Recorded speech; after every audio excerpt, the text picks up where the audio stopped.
Late Night, Iain Lee on Talk Radio. We have ways of making you talk.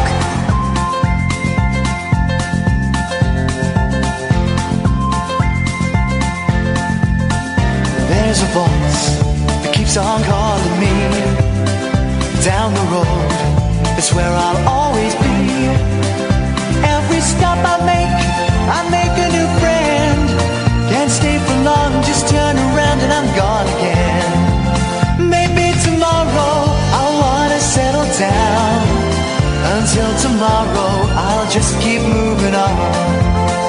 Down this road that never seems to end. When new adventure lies just around the bend. So if you wanna join me for a while, just grab your hat, come travel light, that's old style. Maybe tomorrow I'll wanna settle down. Until tomorrow, the whole world is my home. So if you wanna join me for a while, just grab your hat, come travel light, that's old style. Maybe tomorrow I'll wanna settle down. Until tomorrow, I'll just keep moving on.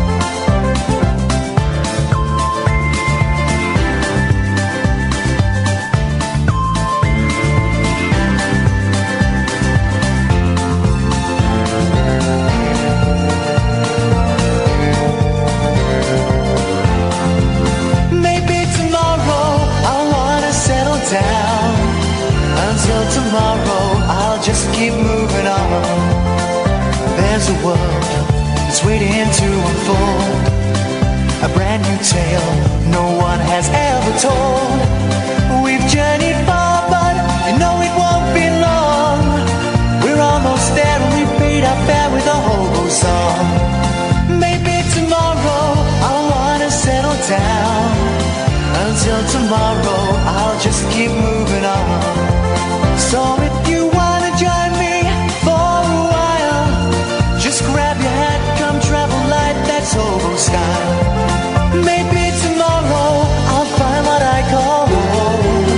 Until tomorrow, you know I'm free to roll. Ba-dum, ba-dum, ba-dum, ba-dum. Evening, dear listener. Can we get this screen turned off? I don't know what it's doing, but I don't want to see a logo for Talk Sport 2, for goodness sakes. Thank you, Baldy. Thank you, The Tramp. Good evening. This is Iain Lee. This is Talk Radio. A busy show. Well, a kind of busy show this evening. 0344 499 1000 if you want to take part. At midnight, we've got a gentleman on who has written a book and has got a website where he is convinced the Earth is hollow. Do you remember we spoke about this before? We had the... excuse me, shuffling about. I'm taking my shoes off while I talk to you. I'm trying to create a vibe in the studio. We've spoken a lot, haven't we, about the flat earthers. People who believe that the Earth is, you know it, flat. And we had some people on the other week and they were talking about that. And that's quite a commonly held theory, that the Earth is flat. Don't worry if you can't. That's better than TalkSport. The Virgin logo is better than TalkSport too. But that go down. That button under there means off. That one is off. Beautiful. You can tell I'm used to barking instructions at my kids to when we can't find the remote control. No, that one. No.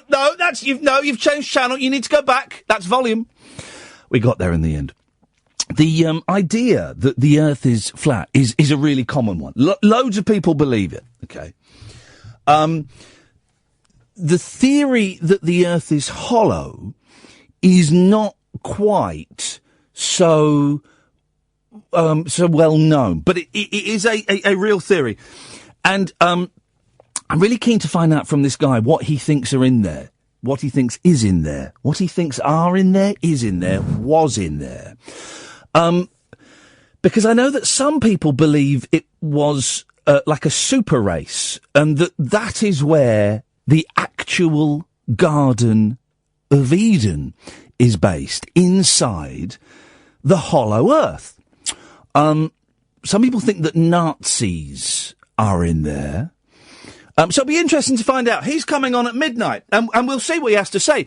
I'll tell you who we've got tomorrow.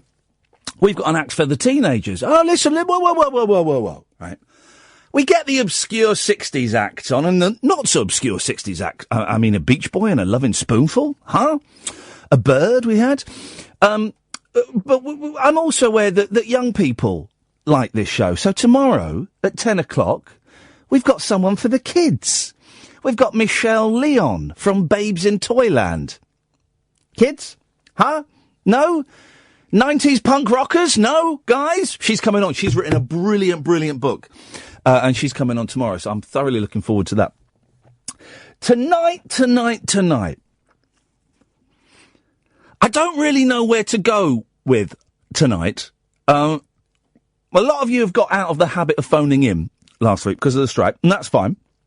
I hope you get back into the habit of phoning in. But as long as you're listening and as long as you're ticking your radar diaries, I'm groovy with that. You know, I get when loads of people are phoning in, I do the show for free. I get paid when no one phones in. That's what I get paid for. So I'm kind of happy with that. So probably we had 2 nights with not many phone calls. So what we need on the third night is a real humdinger of a topic to get people phoning in. What's your favourite B-side? What's your second favourite meal? These are all gold, by the way. I'm literally just making these up off the top of my head. If you had to kill someone, who would it be and how? All of these things, right? All of these things. That would get us phone calls, I'm sure. But I'm not going to do that. Instead, I'm going to ask you a question, okay? And it's a question that might sound flippant, that might sound stupid, but the thing I've learnt from doing interviews with people, particularly when I was at the BBC, actually, because I was challenged a lot more at the BBC in terms of who I was speaking to.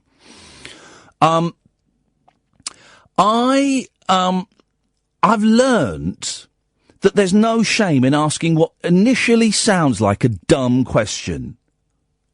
What do you mean? What is that? I'm sorry, I don't understand that. Could you explain it to me in really simple terms? There's no shame in asking those questions, right? I still get a bit embarrassed sometimes, but there's no shame in asking those questions. And quite often, I would say 7 times out of 10, you get the best answer and you get a really interesting answer. So, I'm going to ask you a question, and it's not going to set the phones alight. And do you know what? I'm fine with that. And it's a question that I was really thinking about a lot last week when I was on strike, okay? And I was thinking about it so much that I spent a significant time with my therapist on Tuesday talking about this. And I also got in touch with my friend, Mackenzie Crook, who some of you will know from The Office and The Detectorists and Pirates of the Caribbean. And there is a reason why I am, listing his credits. Okay, it's not name dropping. There is a reason I am listing his credits. And we used to rent a house together, and I was able to have a really open and frank conversation. Kind of open and frank. It was done via text. About this concept that I'm going to come to. Okay, it's a question. And I was thinking about doing it in the show. Doing it in this show. And I thought, well, it's a bit heavy. It's a bit esoteric. People may not go with it. I don't know. Maybe not. But then I had an email from a listener to the show who's sort of become a friend, I would say. John Dredge, sort of become a friend. We email each other a bit. Very funny man. He's got a song coming out on a CD I'm putting out. Very funny man. And look, now I'm trying to find the email he sent. Of course, I can't find it. Is it? Am I going to find it? No, of course I'm not going to find it. Look, I've been sending out so many emails today that no, I'm not going to find it. Okay.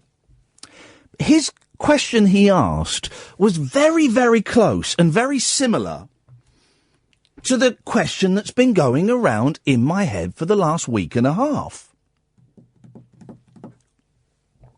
The question is this, okay, and it's slightly different from the one Dredge sent me, but it's a really interesting question. And maybe you'll hear it and you go, oh, yeah, I know the answer to that. Yeah, I know, I've got that sussed. In which case, if you've got it sussed, can you let me know how you've got it sussed and why you've got it sussed?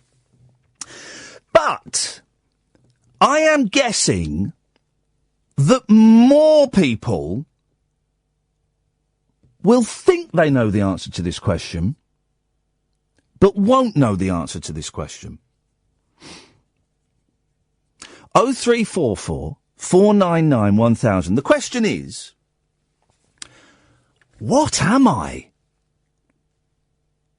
Now, I don't mean me personally, obviously. The question is, what are you? What are you? This is the thing that's been bugging me for the last week and a half. What am I? I don't know what I am. And I mean that in terms of a human being, in terms of a man, in terms of my career. And I'm putting that career in inverted commas with a small c and it's written in italics. I don't know what I am. So, I'm not asking you to phone in and tell me what I am. Oh, you're a tosser or whatever. I'm not asking for that. Interesting, you see. I was self-deprecating there. Isn't that interesting? I want to know what you are. What are you? Does that question make sense? Or is it so basic and so simple that it's impossible to comprehend and understand? I don't know. And like I say, we didn't get many phone calls on Monday. Didn't get many phone calls on Tuesday. What we really needed tonight was a home run. We needed, have you ever met a celebrity at an airport? That's what we needed. That's what we needed. And I guess by being perverse and going for something on the other end of the spectrum, completely esoteric and spiritual and existential and all of these things, that kind of goes some way to answering my question as to what am I?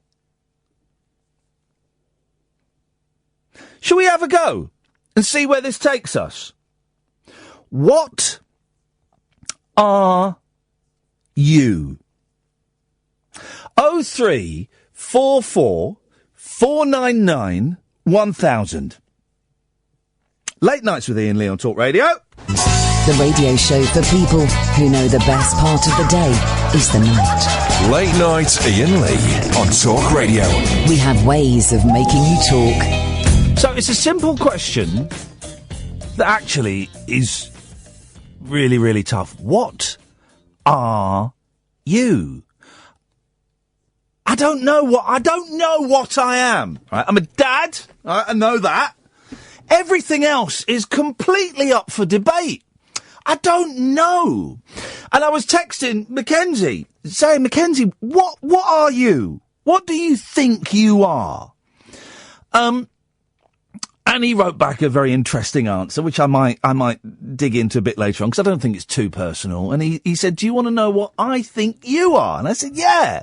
And he said, well, I think you're a storyteller. And I thought, well, yeah, that's something, isn't it? That's something to be. 0344 499 1000. Vernon's on the line. Evening, Vernon. Evening, how you doing? You all right? Yes. I'll tell you what I am. Yes. I'm unemployed. Oh, is this? Oh, this. I knew I recognised the voice. It's Vernon Kay. Yeah, you know, I found Molesy rang me up and he said, come on over. Yes. The water's lovely. Yes. You know what? The water wasn't lovely. The water was cold and murky, wasn't it, over there? At the best, it was tepid. Yes. So I said, go on, sorry. I'm just curious, Vernon Kay, as to what exactly happened at that radio station.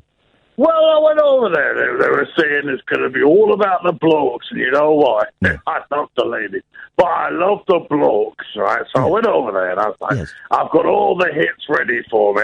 Yeah. And they said, what, all the hits? I said, I've got all the hits, right? And they went, no. Chris Moyles has got it. I said, no, I've got all of the hits. Yeah. And they said, no, you've got all the... Anyway, so long story short, I didn't have all the hits. No. And that's where it all fell down. Yeah. So I'm kind of stuck now. So I'm thinking I've got a couple of phone-in answers for you. Yeah, well, I think we've got all of the thing is, Vernon Kay, all of the slots here at Talk Radio are pretty much secured, I think. You just got to shoehorn me. I'm looking for... I'm not going to shoehorn anyone. Just shoehorn me, and I want nothing. Nothing at all. I'll just turn up. I'll be fine. No, please don't. Tess Daly's here now. Hang on, are you right, Tess? What are you on the phone to? I'm just on phone to radio. No, you don't do radio, you do TV. You're a funny girl, you are. Sorry, she just got in the way. Anyway, yeah, so any slots at all, I can just slip myself right in. Well, I think all the slots are full. There's no slots for you to slip into, Vernon Kay. Oh, okay. Sorry about that, dude. But listen, I'll keep an ear open, and if anybody is off sick, maybe I'll suggest you. What's your favourite potato? Call in now. What's your favourite potato? Lynn from Huddersfield says she likes the Marie's Peeper. Okay, okay, thanks, Vernon. Lynn. I'm going to move on now, Vernon. Okay. The correct answer, of course, is roast. 0344 499 1000 is the telephone number if you want to give us a call. Darren's on the line. Evening, Darren. Hello again, Ian. Alright. Hello, Darren. How's it going? Right, firstly, that was Special K plus calories. That can't be Vernon Kay, man, surely. That was Vernon Kay. Oh, it wasn't like. I recognise his voice. I know him a little bit. Oh, I bet you do. It sounds like a Bo Selector style Vernon Kay. No. Well, yeah, okay. Well, anyway. And right now it's just for me train of thought. You had a train of thought? Well, tonight I did. Yeah? Aye. What are you, Darren? I'm a Geordie. Actually, that's just reminded me. That's why I said it. It was an aid memoir. Memoir, nice. I like it. Right, firstly, how are you tonight, mentally? Well, I'm asking that for a reason to be by the way. I am. Do you know what? I'm up and down a lot at the moment. Today I've been quite up because it was sunny and I was listening to the Hair movie soundtrack, and so I'm all right. Well, that had nothing to do with the meds then. Anything. Sorry? That had nothing to do with taking the prescription drugs and. Yeah, it probably did have something to do with that. What drugs have you taken today? None, because I'm not even going to talk about that, but I've never bothered with it. I've suffered from it for years, right? 46, and never bothered. With any drugs? No. Recreational A, B's and C's, yes. The what, sorry? A, B's and C's. The A, B, yes. That's why I was asking you, what drugs have you taken today? I wasn't asking if you'd taken any prescription medication. Today, I've smoked a couple of joints. Right. And I've had a drink, but go on. I've had some posh as well. You've had some what? Posh, the white paint, feel like. Posh? Oh, just Coke. You've had some coke. Well, okay, so you've gone from, right. I've smoked a couple of joints, and I've had a little drink. Mm-hmm. Oh, and I've had some cocaine as well. Well, yeah, that's quite a heady cocktail, Darren. Well, it is, yes. Don't waste your money on coke. But it's a waste of money, that is. A total waste of money. Well, don't do it. Pretty rubbish. Well, I won't. Thank you. Glad that's sorted. You got me. I haven't got you anything. The coke and the pot and the booze has. All right, thanks. So the point is, your Geordie accent yesterday was absolutely rubbish, by the way. Well, your English accent is terrible. Oh, come on, is that not dialectist? It is a little bit dialectics. Dialectist, and it's not such a word I wouldn't have thought. Okay, no. Right. But, I can't remember. Now I've remembered why I stopped hanging out with people who take cocaine, because they're not boring. That's why I've been, don't call it that. Thanks, yeah, but man. Cocaine makes you, Darren, cocaine yes, makes you boring, man. Is that how I come across now? Having a crack with you, I phoned for different reasons. Is that how it works? I can tell you've done coke. How much coke have you done today, man? No, you can't tell I've done that. I told you when you asked me. No, Darren, why do you think I asked you what drugs you'd taken today? Why do I think you asked us? Because obviously I had inclination I had. Yes, exactly. Listen, trust me, dude. I've spent more time hanging out with people on cocaine than you've had cocaine, and I can smell it a mile off you. I can pick up a vibe. People on cocaine give out a vibe. They give out a very, very dark, cold vibe, and it's masked behind a big game show host smile, but they send out a dark vibe, and I'm getting that dark vibe from you, Darren. And I don't mean that as an insult, but every time I talk to you, last time it was, you sound very angry, Darren, and I wasn't on it then. But I love listening to the show, so I love phoning in. No, that's great. I'm glad you phoned in. What, so much? Just don't phone in when you're coked up. Right, okay. It's a horrible drug, man. Mate, I know. So, but Iain, do you drink? No. If you don't mind us asking. No, I don't. And you did do the other stuff, what I've just said, obviously. Okay. What I phoned up there, essentially I don't have a clue how to message you on Twitter, right? So I phoned tonight to ask how you were doing with your meds because of your, like, the depression and shit like that. Excuse me, language. That's a yellow card. Thank you, sorry. I've just answered, I answered the question. Do you remember the answer? No, you didn't answer the question. There's cocaine for you guys. It's a one-sided conversation. We won't talk to each other. I will talk at you. That's what cocaine is. I answered the question, Darren, and because of the coke, it's totally blocked out you responding to anything I say. Me remembering your answer. Yeah, right, fair enough. God. Right, but... So what I was getting at is it worth taking the meds for the depression, in your view. Say that again, but put the words into an order I can understand. Iain, do the prescription drugs work for your depression? As I have not had anything for them or to my doctor. That's what I'm asking you. I didn't. The ending didn't make sense. I'm not deliberately belittling you, Darren. I'm just. Yeah, I'm not, mate. I know you're not. Right. The prescription medication for your illness. Yes. Yes. Yes. Do they work? Yes, they do. Thank you very much. That's what I wanted to know, you know. And the show's class, by the way, and I'll listen on. The show is Class A, Darren. Thank you very much indeed. It's weird. You know, my bosses occasionally pull me to one side and say, when you talk about drugs, you've got to be a little bit more, don't do drugs, kids. And I don't do drugs. I have a history with drugs. I have a history with alcohol. I haven't had a drink or a drug for 12 and a half years.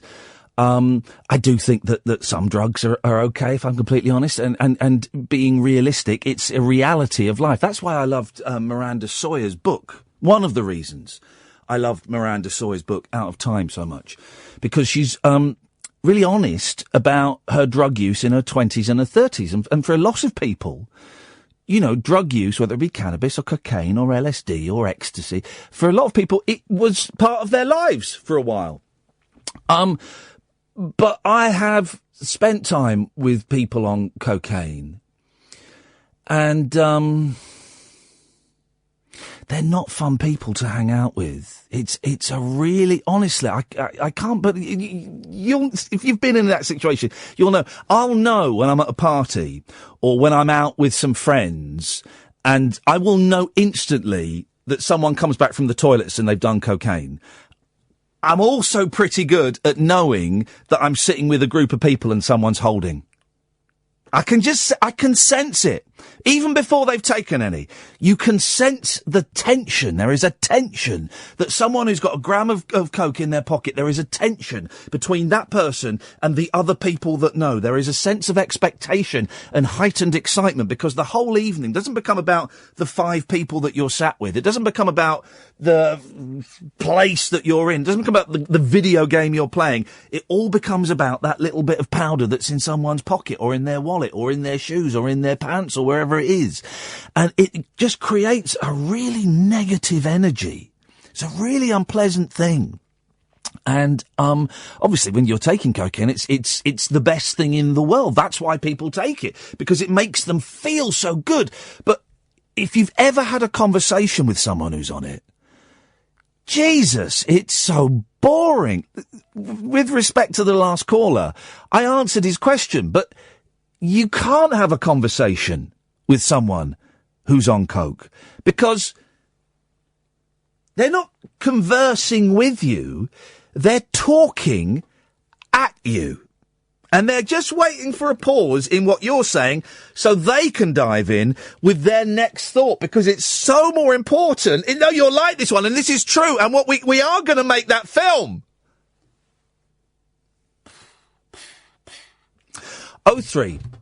03444991000. I can see that the person who was calling us last night and then was connecting us to people who work in hotels and Chinese restaurants and people who are earning minimum wage.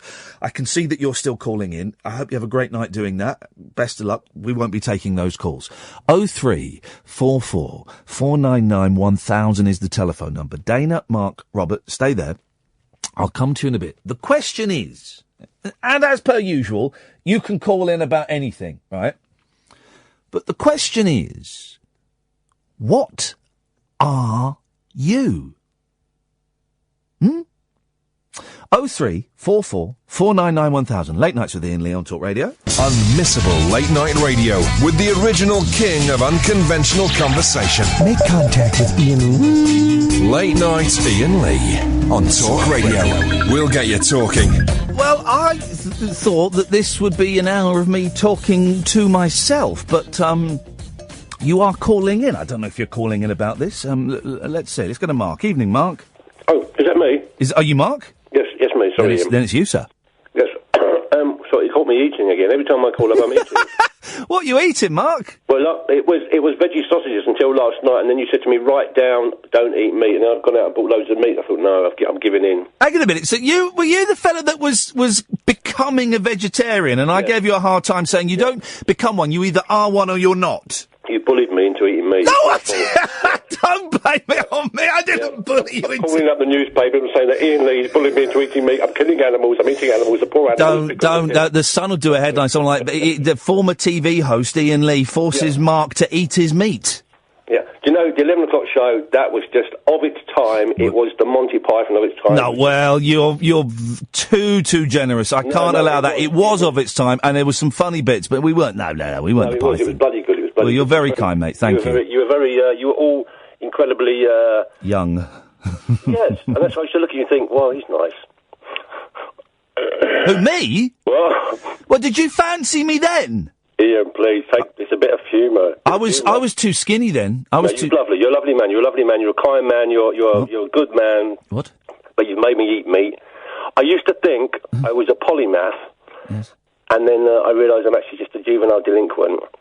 And I've just woken up. I'm middle-aged, and I'm a complete has-been. My dog's died a few months ago. Oh, I'm sorry to hear that, man. I miss her like buggery. I'm suicidal. I've had enough, so I thought I'll call up you and annoy you, and then I can blame you and say, he made me eat meat, and then I wake up in the morning and feel better. And it's so depressing. So when I heard that guy, the Vernon guy, I thought, that sounds like Watch With Mother, like for the deranged. I thought, wow, we need more of that, because this depression, like, I didn't know about grief. Grief's an absolute real... Just watch your language, because we had a few swears slip through. No, I'm just saying, we've had a few swears slip through. Go on. For the word, it's an absolute, it's a swine, it's a ghastly thing, and I didn't realise that when she went, at first I thought, I'm getting used to this, but now it's like, I miss her What was your dog's name? Her name was Opus. Opus, and how long did you have her?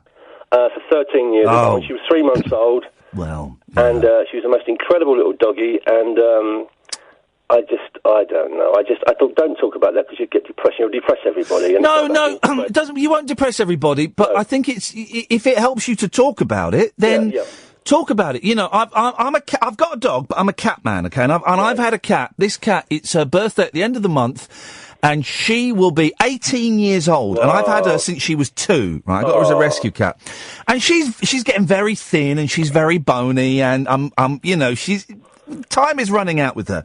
Yeah. But I've had her 11 years before I got my first child, and about 8 years before I met my wife. 6 years before I met my wife. So she's been with me through breakup, through moving, through, you know, waking up in piles of vomit on the... You know, she's been through everything with me.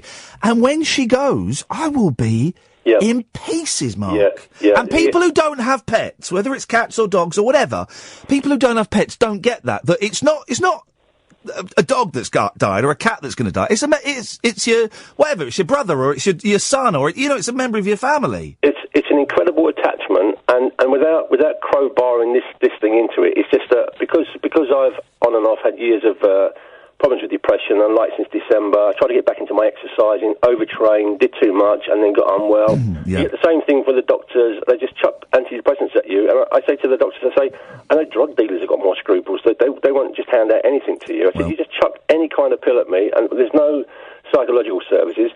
And when I think about last October, when I've been sober for years because I got that little dog, and I held her in the surgery with a vet. Yeah. And I said, put my hand on her heart. I want to feel her heart.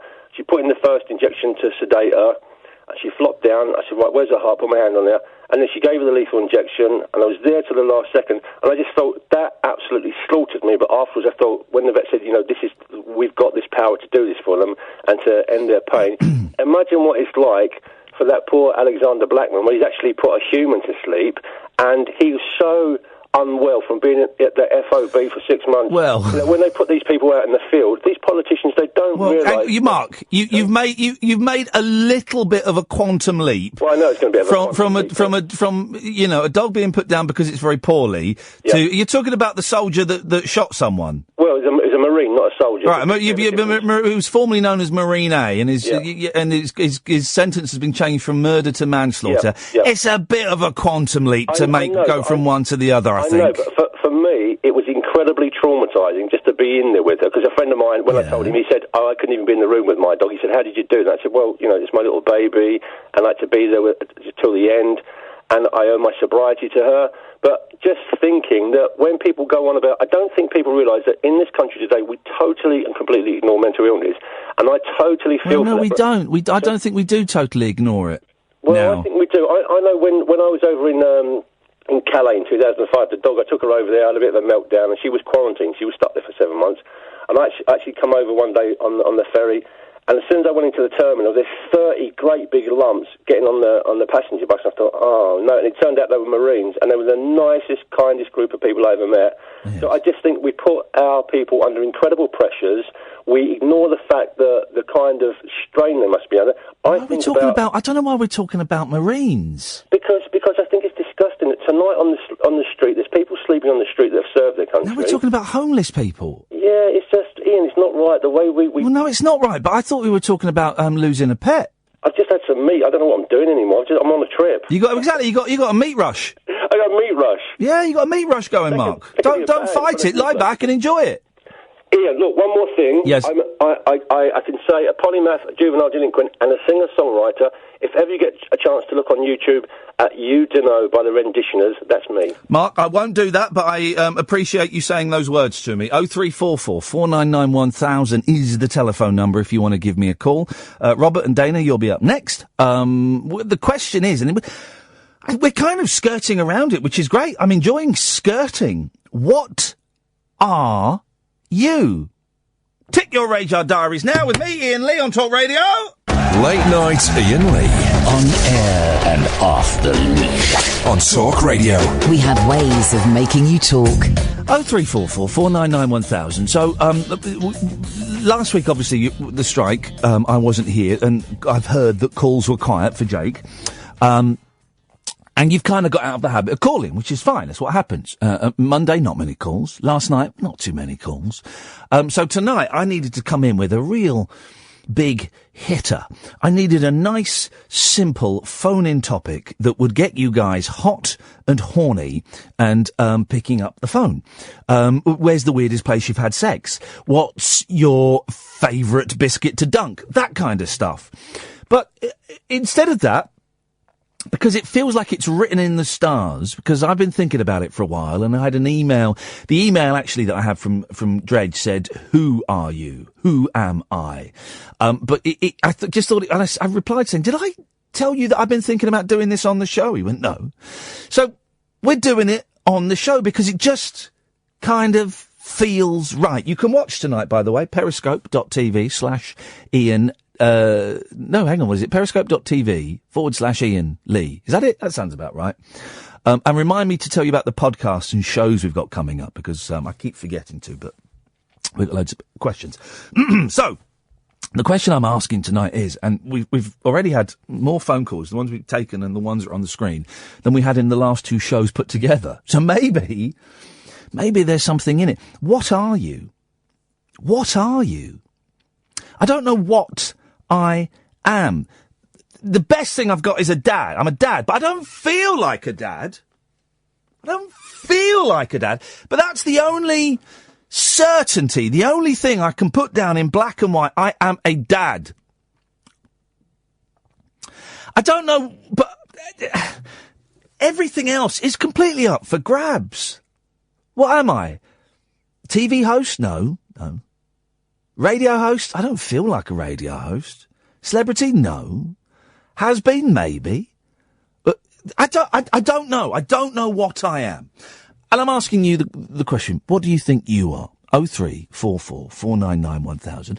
As always, don't forget, you can call in with anything. We just happen to have a theme, a thread running through the show this evening, and that's wonderful. But you're more than welcome to call in about anything you want. You know that, though, guys, right? You know that.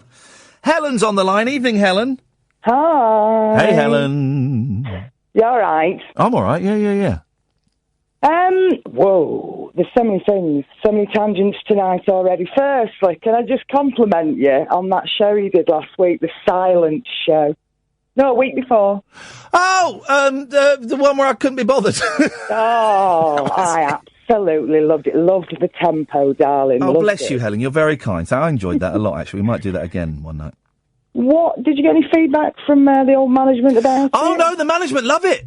Honestly, the management, I don't think they've ever sent us an email or a message saying, pull it back a bit. I don't think they have. The only thing I say, like I said earlier, they did tell me off a couple of times because I wasn't condemning drug use as perhaps as virulently as I should have done.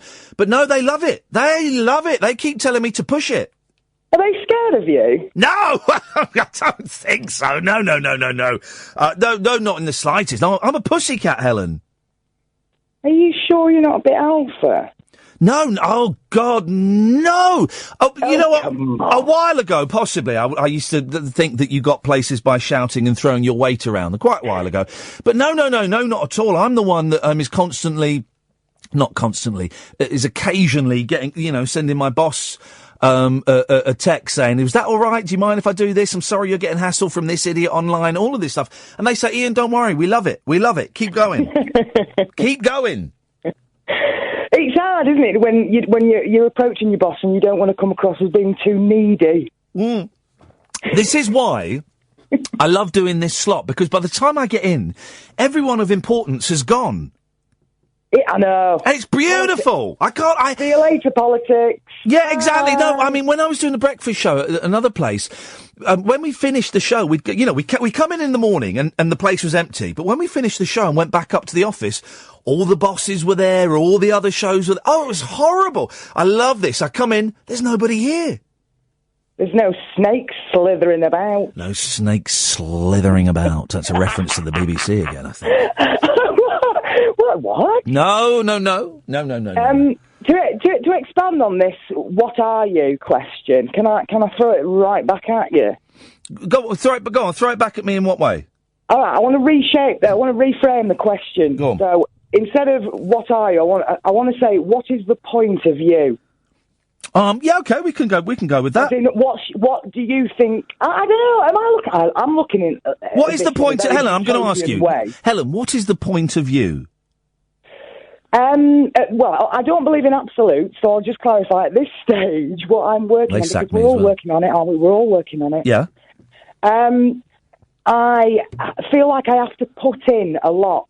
I'm a big karma bird, so, you know, I believe you put in and you get out. So the point of me is that I work in entertainment. Yeah. So fortunately, I don't have my integrity questioned an awful lot because I've got control over what I do. Right.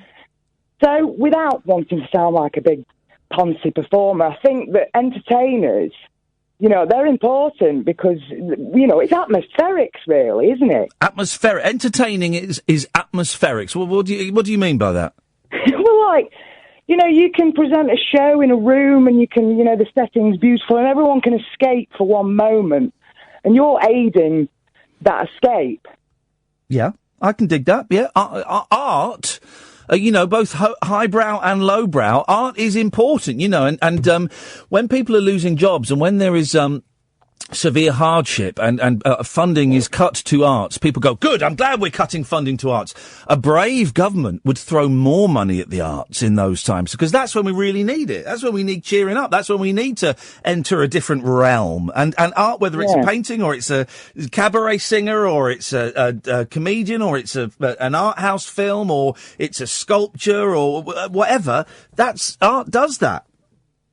Yeah, it's like, as people are, I mean, I don't know whether it's always been like this and it's just cyclic, but as people are feeling the pinch of, I know I certainly am, you know, it's kind of, I don't know, to lessen anxiety, escapism is so important. And there's so many ways of doing it, you know, just going to the pictures or going out for a walk or whatever. And it's all basics and stuff. But, yeah, so I adapt that to what your question is what is the point of view? You're an entertainer.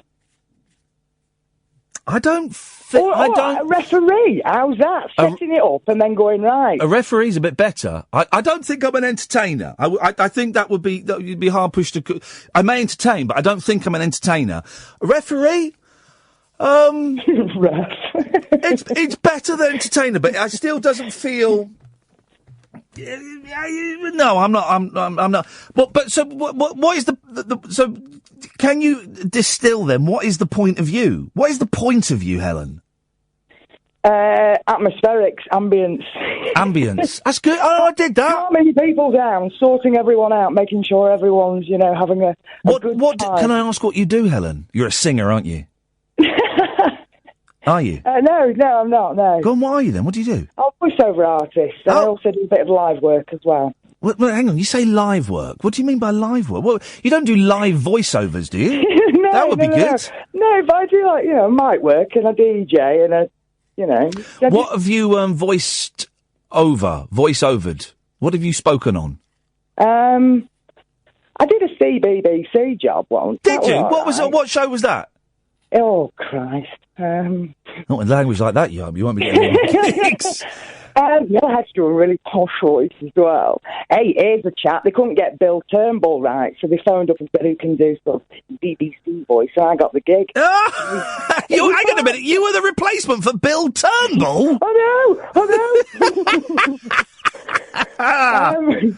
So that was quite a result. It was something. It's about a school, and it's hilarious. There's many jokes. Yes. I'm sure. I've probably seen it with the boys. We've probably watched it. It's probably been on at some point in the house. I don't know. I don't really know. So it didn't allow you to escape, though.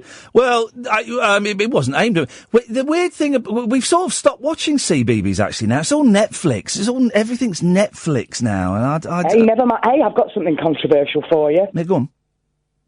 I didn't renew my BBC licence. Look at you. Yeah. Look at you breaking the law. That one sink in. Well, look at you breaking the law. Why did you not renew it? I'm not watching it. Well, I'm opting out. Well, I don't think you're allowed to opt out. Yeah, you are. Are you having a laugh? Of course you are. Well, okay, so you've got rid of the TV, yeah? Well, it don't work. Well, does it actually not work? No, it doesn't work. The aerial's knackered. Right. Well, okay. In that case, I think, and don't hold me to this when you go to prison, but I think that you're all right. No, I know I am. I've opted out before. And then what happened? They came and knocked on the door and you bottled it? No. You just have to go onto the website and go, right, I'm not watching it. And obviously, I'm not taking it. Hang on a minute. No, you don't go onto you go onto a BBC website and say, by the way, I'm not paying the TV license. That's the most ridiculous thing ever. They've tricked you, Helen. They know exactly where you are now, you muppet. Have you seriously not looked into this? No, of course not. I pay the TV licence because I think it's good value for money. I know, but how much is it these days? Is it 145 quid, something like that? That's what I mean, But that's for everything. That's for BBC One, BBC Two, Nick Grimshaw, Scott Mills. That's for everything. Scott Mills. I'm not bothered about that. The only thing I wanted to watch was that Corrupt FM show. What is it? So, people do nothing. There's a programme called People Do Nothing. So people do nothing, yeah. I don't watch TV really, so I don't know what's going on in that world. It's Corrupt FM. It's about a pirate station. You'd love it. It's really good. Is it what? Is it like? Hang on a minute. Is it a comedy or is it a documentary? No, I'd watch it, but it's a documentary. I don't want to watch a comedy about that. Okay. Well, there you go. Vice docs on YouTube. I don't have to watch BBC because I can get through these on my Chromecast. Okay, you're now literally speaking a different language to me, Helen, but I appreciate the call. Thank you very much. Bye-bye. She was delightful, wasn't she? I don't think we've spoken to Helen before. Robert and Dana, I'm going to come to you after the news. So you get a fair crack of the whip. 0344 499 1000. It seems like you're feeling like me. You're feeling in a slightly existential mood this evening, which is good. I'm glad you want to play along. You can call in about other bits and pieces. Give me 2 minutes to do some business, would you? A couple of bits of business. Don't forget, we release a daily best of podcast of this show, okay? You can get it from all your usual podcast providers on Android and iPhone and all those things. You can get it on iTunes, of course, and I think we put out a special Korean Billy podcast yesterday. So there'll be a best of, and there'd also be the Korean Billy interview. So that's 2 podcasts, and feel free to share it with whomever you want.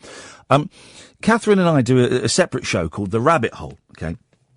A new one goes out every Thursday morning. So if you type in The Rabbit Hole and Iain Lee, it pops up on iTunes or Acast and you can subscribe to that. We are doing a live one in London, not this Sunday, but the Sunday after, March the 26th. And we have a few tickets left over. And then on Saturday, May the 6th, we're going to be doing the show in Manchester. And we've got tickets for that. It's a really small venue. We've sold half the tickets, okay? We don't know if we have an audience in Manchester. So, prove us wrong, please. We've sold enough for it to be a good night. Any more will be a bonus.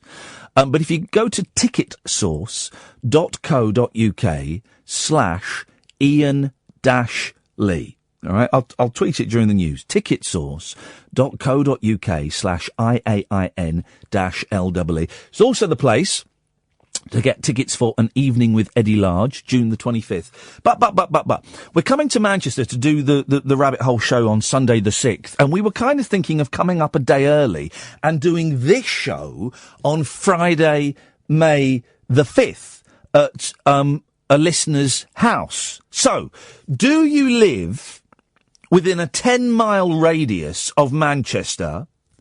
Do you have a good Wi-Fi thing that we can, or internet thing that we can plug our box into? And can we come round and do our radio show from your house in or near Manchester?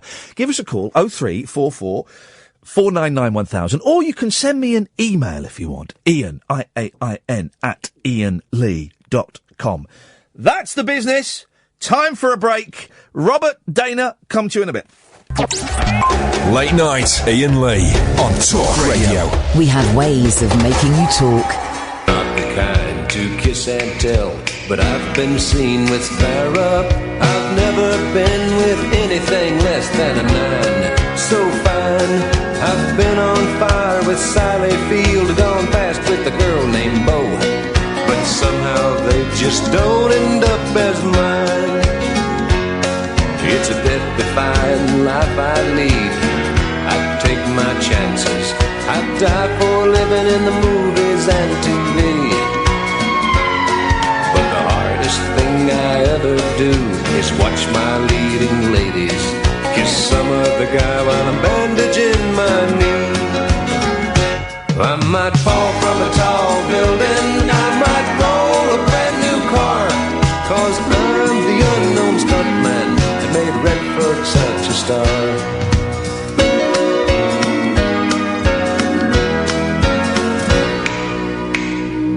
I've never spent much time in school, but I taught ladies plenty.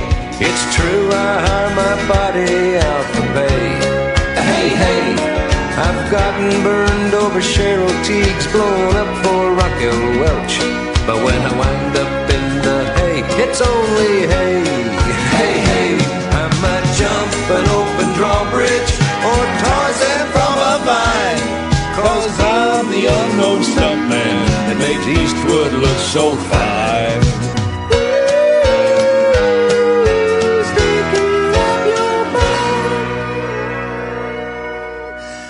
0344 499 1000 is the telephone number if you want to give us a call. I'm enjoying tonight. It's going to be a strange old show. At midnight, we're talking to a guy who thinks the Earth is hollow.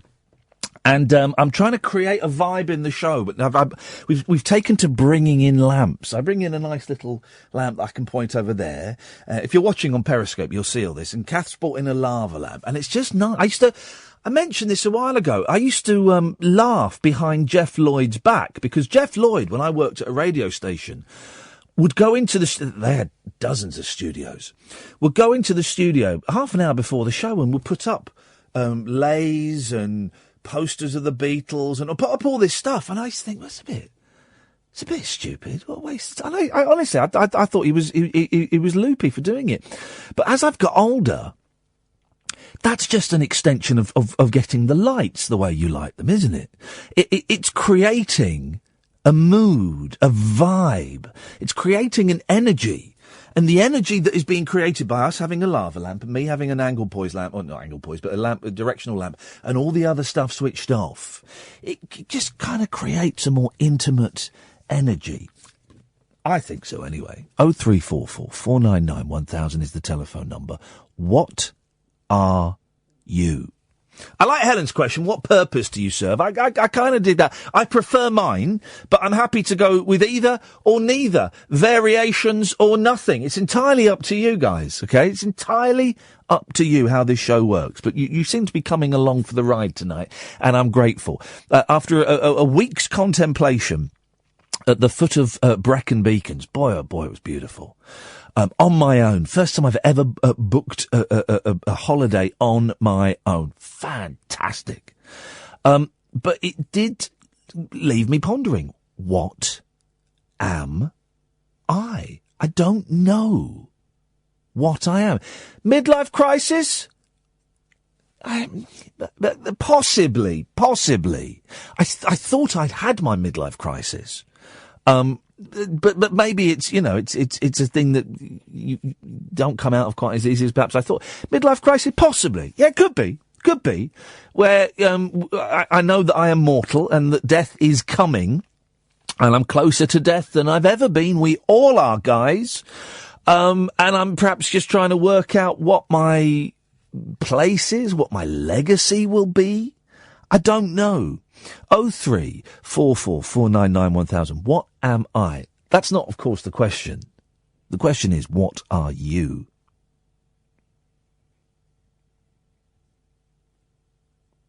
Let's go to Dana. Dana, you've been waiting for ages. I'm so sorry. The phones have surprisingly gone mental on this. Hip, hip, hip. Hip, hip, hip. Dana. I'm loving the beardless look. Yeah, I know. For those who don't know, I've been wearing a beard for the last 15 months, and I shaved it to a goatee last week, 2 weeks ago. Then last week, I just thought, the beard's coming off.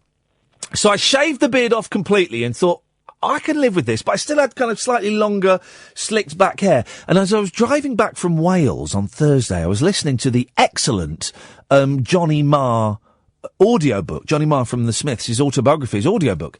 And he was talking about getting, what he felt was quite a brave haircut. And I thought, I'm not going to go home and sleep when I get back. 'Cause it was a 2.5 hour drive. I thought, I'm going to drive straight to my barber's and I'm going to tell him I want him to cut it short. The shortest hair I've had in 15 years, easily.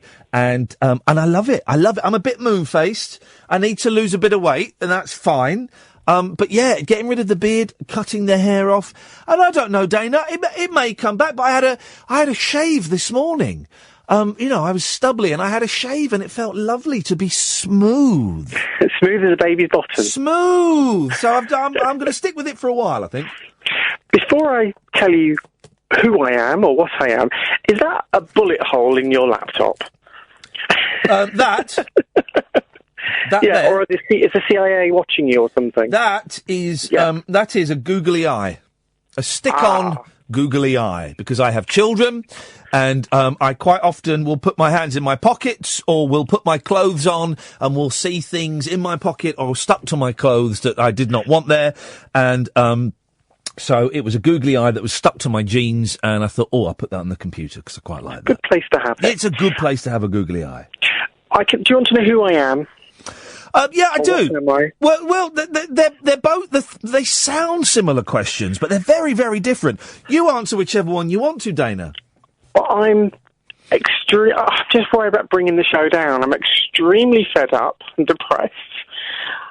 I've become a battery hen again in an office, so I'm being literally plugged in like a little cubicle for 8 hours a day. I hate it. So depressing. I hate it. And the only reason I can listen live tonight is I have to go to the dentist tomorrow. And I'm actually looking forward to that, because it means I get to see the sexy dentist. Oh, cheeky. And she can root around my mouth anytime in her blue latex glove. I don't know if that's ethical to be aroused by someone who's going to be shoving their fingers in your mouth as part of their job. I don't know if... I don't know, and every time... And when she bends over in those scrubs, you know... for goodness sakes, Dana. But the thing is, you haven't answered the question. Who are you? You haven't answered... You've told me what you do. You've told me what you've told me what you do, and you've told me what you're feeling, but you've not told me who you are. And which is where the question starts to get a bit more interesting, because we're peeling back which is why, when I'm asking what am I, I'm a radio host. Well, am I really? That's only 3 hours a day, and I don't think I'm really particularly hosting radio. I am broadcasting via a microphone, but A, there's not that many people listening, and B, I don't think I'm hosting radio. I'm not a celebrity. I'm not a DJ. You're providing an important service to the late night losers. Well, maybe. I don't know. But you've asked yourself the question, who are you? And you said you work in a crappy job and you're miserable. But who are you? I'm an auntie. Yep. Which is actually the most important thing in my life. Yep. The fact that I've got 3 nephews and a niece who I adore. I get to see, I get to babysit, I get to play, and then I get to hand them back to mums and dads. But that's the most important thing. But I'm not, I write and I draw and I paint, but none of it ever gets anywhere. No, hang on. So you write stuff. What do you mean it doesn't get anywhere? Where do you want it to go? Well, the ideal dream would be I'd love to write and direct. Right. I'd love to do that. It's like today, coming home, I was so angry because of work. Yeah. So frustrated with sitting there, answering the phone, talking to the public all day. People who just treat me like rubbish. Yeah. And I've got to sit there and talk to them. Isn't it interesting? Isn't it interesting, right? So you're asking, who are you? And you've said, well, I'm a person that sits in an office and answers phone calls. And that was your first answer. But why isn't the answer, I'm a writer who also happens to spend some time sitting in an office talking to people. Do you know what I mean? I'm not. There's no right or wrong answer. I'm just wondering why we do it as people. You know, which is why I'm reluctant to define myself as a radio host, because I do it for 3 hours a day. What about the other 21 hours? Okay, so I'm asleep for some of it, but there are other hours. I don't want the radio to define me, and nor should it. No, it's like when I came home tonight, I had such a terrible journey getting home because the train's being delayed or too full. It took me so long to get home that I wrote notes on the iPad for a little short film I'd like to do. Right.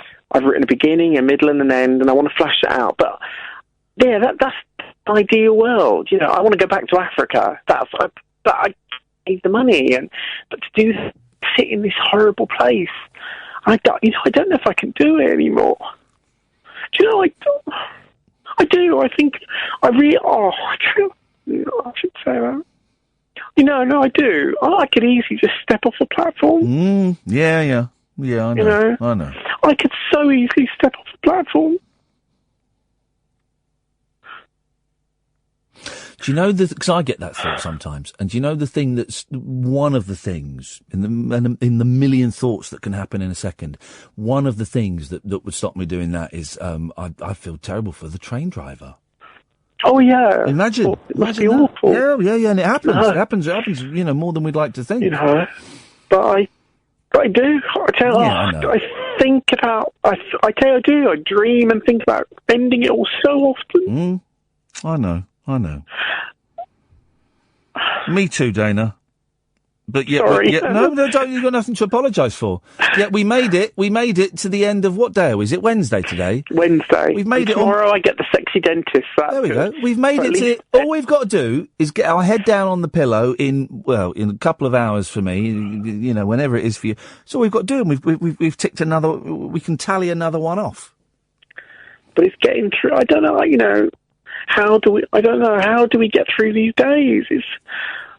This life is just miserable. I just think this life is so miserable, and I really don't hate it. I'm just so fed up with it. I'm so sorry to have brought everyone down. No, not at all. People will be interested and concerned, you know, so don't worry about bringing people down. I've sat here and opened up a show on a national radio station that's struggling to get listeners by going, "What are you?" You know, so people. I think they're on our wavelength already, Dana. Do you want to know one of the worst things of today, though?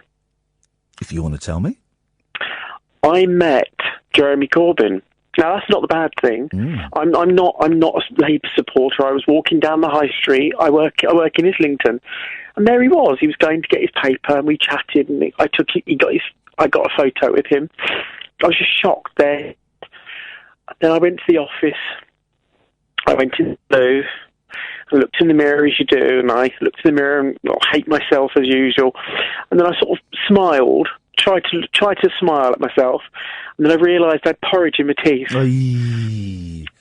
So, isn't that funny? Because when we had Korean Billy in last night, I've been eating cashew nuts before he came in. I went to the loo before he came in, and I did that. I did the smile in the mirror. I mean, you can't eat cashew nuts. You look ridiculous. Like you've not brushed your teeth for a month. So there is me speaking to Jeremy Corbyn with porridge in my teeth. These things happen. Dana, we made it through another one. Yeah, thank you. And I'm really sorry to everyone for bringing everyone down. Thank you, Iain. Thank you, Dana. 0344 499 1000. You can answer the question, what are you? You can answer the question, what's your purpose? You can answer the question, who are you? Or you can do what I kind of felt Dana was doing. You can phone up and say you want to answer those questions, but actually you want to talk about something else. And that's absolutely fine as well. That's absolutely fine.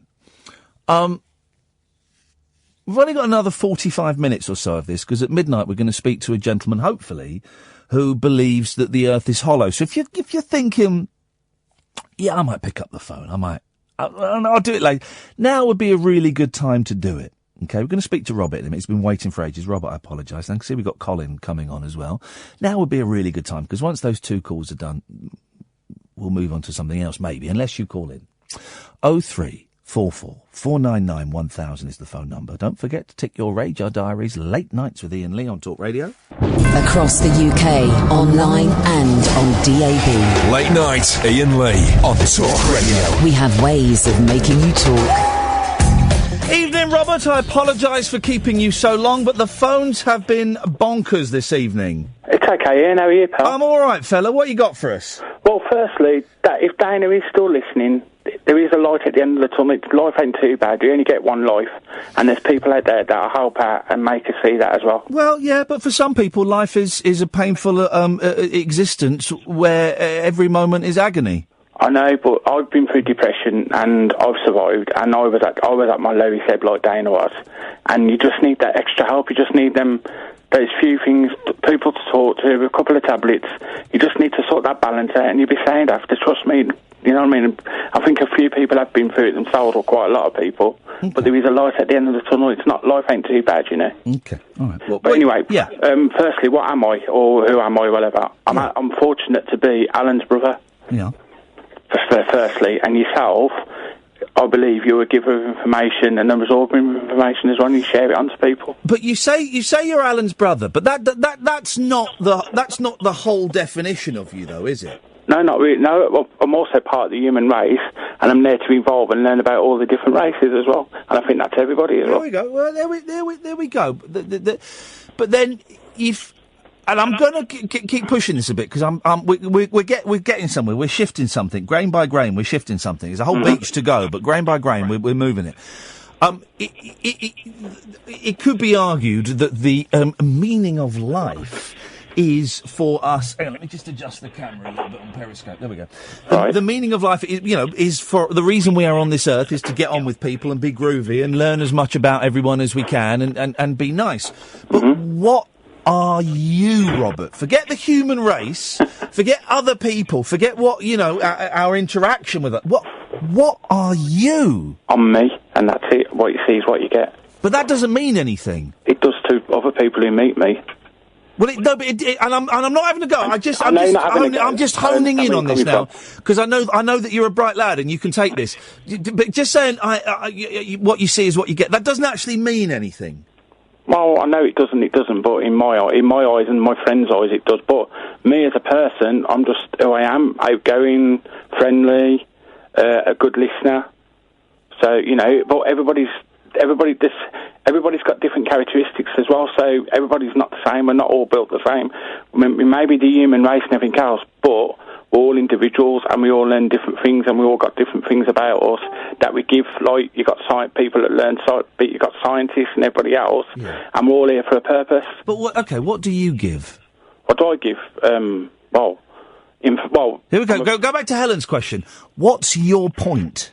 What's your purpose? What's my purpose? To learn and stuff and everything, and absorb, because you only get one life as well, don't you? So, and you're a long time dead, aren't you? Well, do you only get one life? Of course you do. Well, do you? Yeah. How do you know that? Because if you, I don't know, I'll just... Well, no, exactly. You don't. I tell you why. It's in my head because I've been listening to the Hair soundtrack, and there's a song, of course, about reincarnation, and it just kind of hit me as I don't know. I don't know if this is the only go we get. Well, I'm sure it is, to tell the truth, because I'm sure if there was life after death, we'd have everybody come back, and there's been a few... Sorry, hang on a minute, that's a quantum leap. If there was life after death, we'd have everybody come back. Well, how have you gone... You've gone from A to B, you've gone from 8 to number 7. But you said you just said that you've listened to a song saying there's reincarnation, etc. Yeah. If there was reincarnation and life after death, which that's what it means, basically, the Earth's been the Earth's 2016 years old, technically. Sorry? The Earth. Whoa. Oh, 2017, where we are now. No. Yeah, I knew I'd get you started. No, because the Earth is like millions of years old. Well, okay, then if the Earth's a million years old, where's all the people that died, and if there's life after death? Well, no, do you agree that the Earth is millions of years old? I agree that the Earth is really, really old, yeah. How old do you think the Earth is? Oh, I did make a mistake. It is a few billions. Billions years. Yeah, billions of years old. Yeah. Obviously, there's dinosaurs before ourselves, wasn't there, apparently? Dinosaurs before our souls? Ourselves. Oh, ourselves. I thought you said there were dinosaurs before arseholes. I didn't say arseholes. Imagine the size of a dinosaur turd. Imagine it. They must have been huge. Well, yeah, if you look at Jurassic Park. Yeah, that was a big pile of turd. No, I'm joking, of course. Yeah, I know you are. But yeah, I don't think you've answered. I don't think you've answered any of the questions. I think I have, but I think you're trying to confuse me.com. No, I'm not trying. No, I'm not trying to. I'm not trying to confuse you at all. You've kind of answered with some truisms and some platitudes, but you've not actually answered the question as to what you are. I'm a human being. That's it. Maybe I'm not explaining the question well enough. I know what you're trying to get at, and I'm trying to do it another way. But yeah, I understand you. Because I am so much more than a human being, baby. I am so much more. We're absorbers of information, etc., aren't we? You know what I mean? That's our purpose. That's what we are. We're absorbers of information, and our purpose is to learn. Well, hang on. Maybe our purpose is to teach as well. I've just doubled the purpose list. Well, that's what. But Robert, I'm not talking about us as human beings. I'm talking about me as this. I'm talking about this. I'm talking about you. That thing there that's holding the phone. What are you? As I just explained, I'm a human being and I'm absorbing. No. I'm not talking about human beings. I'm talking about you. You're on about why I'm here for. Who am I exactly? I'm asking what are you? You wouldn't pass the phone. Pardon? Sure, Alan. Sorry, I've got Alan screaming in my ears. Well, tell him to shut up, because I'm not talking to Alan, I'm talking to you. Ian's not talking to you, he's talking to me. Shut up. Sorry about that, Ian. Speak to James Well, then. Yeah, speak to James Well. You can speak to James Well. I'm just tell him to shut up. I'm not talking to him. Shut up, he's not listening to you, Caddy, he said. Thank you. It's bedtime. Quiet. Right. Who am I, basically? What are you? A pain in the backside now, aren't I? Okay, well, I think we're going round in circles. Thanks very much indeed. I'm not interested in the human race. I'm not interested in the human's purpose on Earth. You enjoyed that, didn't you, Kath? You enjoyed that? Fine, I'll speak to James Well then. We'll do. Can I let you into a little bit of production thing? Kath and I kind of have a rule. Okay, we have very few rules, but one of the rules is if somebody is on the show previous to ours, like the last half an hour, but particularly the last half an hour of the show before us, which is James and Ash or George Galloway on a Friday, we don't always stick to it, but we try, and that person then phones up in our first hour. We probably won't put them on in the first hour. It's not a steadfast rule. Okay, sometimes we will, but generally, if we hear, for example, Alan Caddick on at 9:40 with Baldy and the Tramp, then we would not put him on in the first hour. Just because if you're a listener and you were listening to the last half hour of James and then you heard the first 15 minutes of me and we had the same callers on, you might think, A, we don't have many callers, B, you might like that caller or you might not like that caller. We just like to mix it up, get a nice mix of voices. And also...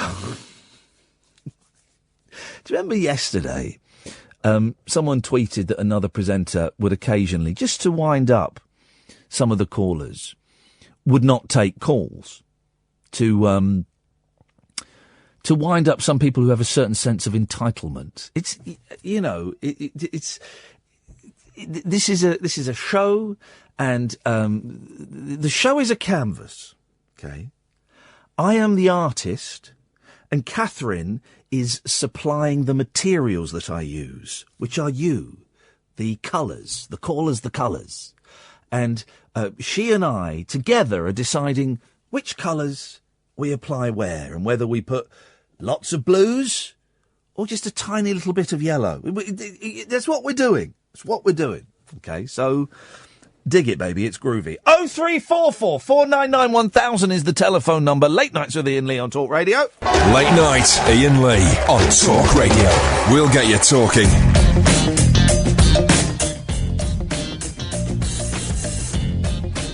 Very good. I like that. 0344 499 1000. Half an hour, we'll be speaking to a gentleman who believes the Earth is hollow. Colin's called in, though. Good evening, Colin. Hello, Ian. It's a pleasure to talk to you. It must be. What have you got for us? I've been listening to you for a while now, and I thought, is it time to phone or is it not? Is it time to phone? Is it not? And then the topic... Which one did you decide? What are you? Yes. And so I've been thinking about this, and I thought, is this a topic that you might carry on through the year occasionally? Well, the thing with this show... thank you for reminding me, because I don't make this clear enough, is we don't follow the usual convention, whereas, you know, when this show finishes, this is dead and buried. People are welcome to call in, A, about anything, and B, they can phone in about something we said last March, if they want, that, you know, a year ago. If they go, oh, I just listened to the podcast from a year ago, or I was thinking about something you said in August, and I've just had this thought.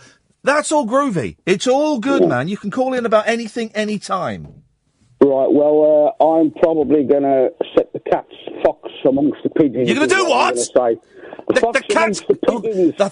I thought you said the cat was Beth. Well, it's the fox. The cat's going to be there, but he the said cat will probably hide. I thought you said the cat was going to have sex with the pigeons. No, but the fox is going to come in and get amongst the lot once I've started saying what I think I am. I've been through depression through the cause of what I know I am now. Yeah.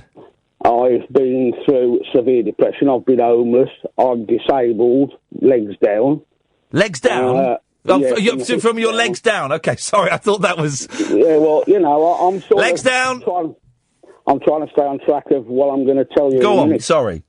And I cracked my spine, so I was made completely disabled. I could only walk a little bit. That caused depression, plus what I've found I am. Yeah.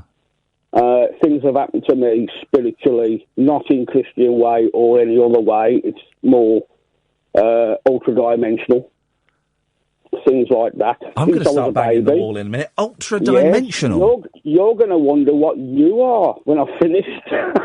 This is what I say, fox amongst the pigeons. Stop saying fox, because it sounds like you're saying sexual slang. Cat, then. Thank you. Okay. And also, fox amongst pigeons isn't a phrase. It's always a cat. And it's a song by Bros. Well, anyway, I won't say that no more. Then we'll say cats, but anyway... Can we say chickens instead of pigeons? The chickens amongst the chickens. The chickens amongst the chickens. That's better. Right, okay. Ultra-dimensional. I'm waiting for this bad boy. Right, ultra-dimensional is a many-dimensional being. Yes. And it goes up levels. You're going to get people saying this bloke's mad now. Yeah. So I even put myself on depression tablets because of what I was seeing. Yeah. Things I witnessed since I was a baby and beforehand. So the person that said, I'm not knocking him, it's his belief, that you don't live before or after. Oh, yes, you do in my world. Oh, yes, you do. And you'll get sent back. You go back to this place, and where I was given a choice, 2 different worlds to live on. What was the other world you were offered? I was offered a purple kind of base place. It was oceans and rocks and everything else there, like the Earth, but it was more purple. It was all those colours. Base place. Since science discovered the Gleaser system not too long ago, it banged my head straight away. I thought, that looks just like the place I was offered, but I chose Earth, which was a blue marble with green land. It was green back then, and the clouds going round. And I could say now, I don't think the Earth is hollow. I think it's hollow in places, and there are bases under there. And there's some on the moon. And people have been to the moon in the 60s. I know that as well. That's not a conspiracy theory to say that people went to the moon in the 60s. I've seen the video of it. Yeah, well, I can say from my point of view, when I was shown from a distance this planet before I was born, and I was shown my lifeline as how I... Can I ask you a question, Colin? Yeah. Right, and this is not as flippant as it initially sounds, so I'm going to ask it and I want you to pause before answering it. Go on. Have you ever taken LSD? No. But the experiences I had when I was a baby would go to that. It would be very similar. Trippy. Okay. All right. It was very trippy what I was seeing. And reoccurring dreams from birth. I can remember my birth. Gosh. Because when I don't want to remember that. I don't want to see that. Well, this is it, see. I mean, the first face I saw was my auntie. who was holding me. The midwife was trying to just take my mother. She died for it. How do you know you remember it? I remember it. How do you know you remember it?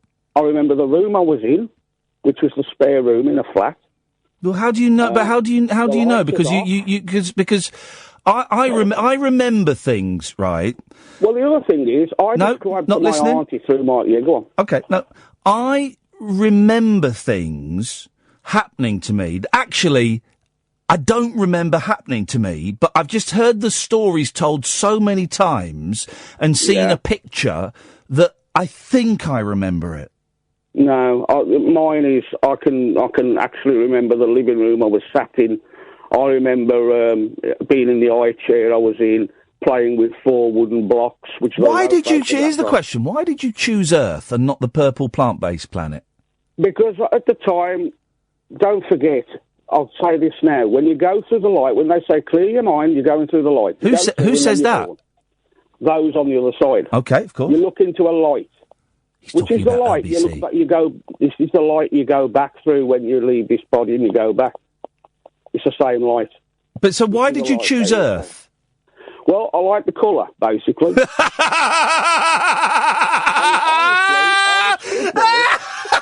Listen, you're like my mum buying a house. Here you go. But I also have certain memories of the memories I had back then. I remember remembering that I'd been on a planet like that purple one before. Right, okay. And I hadn't been on a green and blue one. Yeah. So I was given the choice of 2. And I came through onto this one. And I remember a lot of things about that. You've slightly sidetracked my thoughts now. Oh. But I was going to go into more depth and detail on it. Well, when I had recurring dreams from the baby, I kept hold of some memories. Yes. They say clear your mind. I tried to do a crafty. I tried to keep memories, and I concealed them within myself to come through. I thought, I'll give myself an head start. Now, I'm going to be honest, Colin. I have got not a clue what you're talking about. No, it's a bit far and above, and you'll get messages saying this bloke's mad now, but I've had to deal with this for 52 years now. Yeah. And the reoccurring dream, and the fact that... Are you on medication because of your disabilities? I'm on medication, painkillers for my legs and my hips. What are you on? Morphine? Tramadol? No, Tramadol. Yeah. Right, mate. But I was seeing all this stuff before I was on all that. I've been on Tramadol, and... You're going to say it's causing the hallucination. No. I'm going to tell you I'm going to share you my experience. Because I've got film footage now, Ian, as well. Of what? Of stuff I've encountered. What do you mean you got film footage? What, of the purple plant-based planet?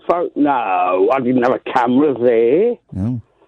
I took Tramadol, and I'll be honest, I've spoken about this on air before.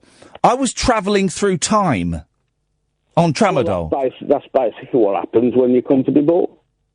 Right, or take Tramadol. Yeah. Or take Tramadol. No, but I wasn't taking Tramadol when I was a young baby. Well, no, but maybe you are... You don't get hallucinations from milk.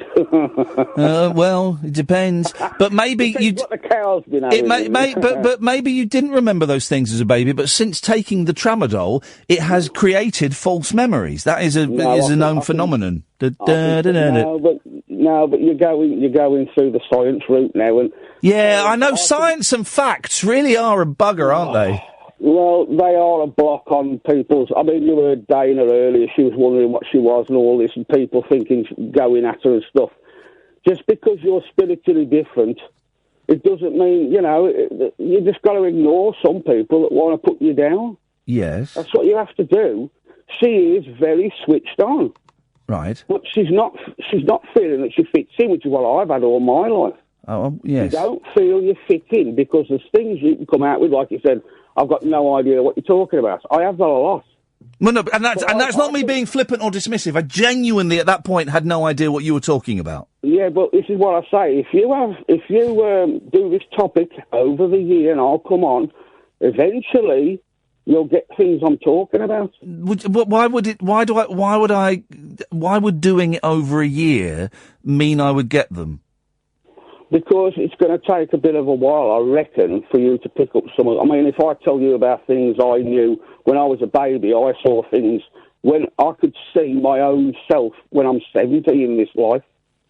I seem to be linked to that last time. That it sounds a bit Doctor Who now, doesn't it?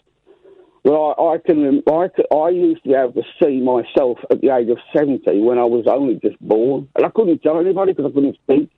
But I can remember thinking to myself, I've got to learn this language that people are talking. I can even remember that. Yeah. And I can remember the first time I looked up at the blue sky and I thought, oh, I'm here. And people were around me. There was an old bloke with a flat cap on. Why do we need to discuss this? Colin, honestly, I'm finding this fascinating, and I hope you think I'm treating this with the respect it deserves. But why? And you can call in any time you want. But why do you think we need to do this for a year? Because let's just say about me, from my perspective, right? If I come on occasionally, we'll go through some things that I've gone through in my life, things I've seen, right? Including UFOs, as people call them, including black holes, including the universe and everything else. Yeah. We could probably try and explore that somehow, which could help other people by just listening. It just might open their mind a bit to say, that's another perspective. Yep. It certainly is another perspective. Where did you see a black hole? Well, hang on. Cough it up, chicken. It might be a gold watch. Yeah, no, I doubt it. Right, where did I first see a black hole? Well, I'll put another cat in I'll put another pigeon in there. Put the cat in with the foxes. Yeah, and eventually we'll get some other animals in there. Yeah. And, right, we're actually in... Put this in a perspective, and I'm going to say might. From my belief, it's a bit different. We're actually in a form of a black hole, the whole universe. Right. And it's concealed. And in one of these episodes you do, I could probably give you the universe, what I call, in a nutshell, and how it works. Go on then, give me the universe in a nutshell. I have it now, because that's going to be you running up to 12 o'clock and you go to the Hey, whoa. Listen, I'll let you... me and Kath will produce the show. Give us the universe in a nutshell. Well, shall I give you a start of it and then finish it later at another time, so you can think about it first? All right. Right. I want you to picture an oak tree. Yep. In your own mind, an oak tree. Yep. Cut that vision in half, so you've got the oak tree, you shift it to the left. Mm-hmm. Then you picture the universe. Right? Very quickly, I'm going to run through this. Yeah. Ready? Yeah. You've got to compare the oak tree to the universe. You've got to look at the universe. What on the universe could the oak tree be? You ready? Yeah. So what would the trunk... Actually, let's go the other way. What would the leaves be? What do you mean? If the oak tree is a universe, what would the leaves be? I don't know, planets? Yes, you're going there. Yeah. Okay, we'll go with that. What would the branches be? Space? No, space has nothing to do with it. Oh. Space would be the scenery around the tree. Of course not. That's stupid. I don't know. If the leaves are planets, I don't know. Solar systems? No, yeah, well, you're getting there. You got the branches, you got the leaves, then you've got the nuts as well. Yeah, I think we've got one now, yeah. Yeah, here we go, see, here comes the insult. It was an easy joke. Right. You should smoke less. You won't make it to 70. You've got leaves. I won't make it past 70. I know that for a fact. Okay, well, carry on smoking. It doesn't give me leeway to go, I don't go drinking or nothing, so you can't put that one on me either. Not putting anything on you. Right. Leaves to be planets. Yes. Branches to be galaxies. Yes. Right. And then you've got the actual tree itself. Yes. Which is holding everything together. Right. The actual trunk. Yeah. Right. Forget the roots, because we're putting a line there, and we'll talk about what the roots might be at another time. Okay, later date, yes. Right? Yeah. So I'm going to just... Universe in a nutshell. Yes. The trunk is the universe itself. Yes. The solid matter. Yes. And you've got the branches, which are the galaxies. Yeah. And you've got the leaves, which are the planets. Yeah. Huh? And I could tell you now, the universe won't end. Look at the tree and what the nature of that tree is. I'm sure you think that what you're saying is very profound, but what I'm hearing is, and this is going to sound rude, and I don't mean it to, okay? But what I'm hearing is blah, blah, blah, blah, blah, blah, blah. You sound like... what you're saying makes no sense. Exactly. But, like I said, as time goes You got me there. You destroyed me there. Colin, call in again, won't you? I will do. Thank you very much indeed. And here's a song that I'd like all my listeners to enjoy. Science is real from the Big Bang to DNA. Science is real from evolution to the Milky Way. I like those stories about angels, unicorns, and elves. Now I like those stories as much as anybody else, but when I'm seeking knowledge, either simple or abstract, the factor is science. The factor is science. Science is real. Science is real. Science is real.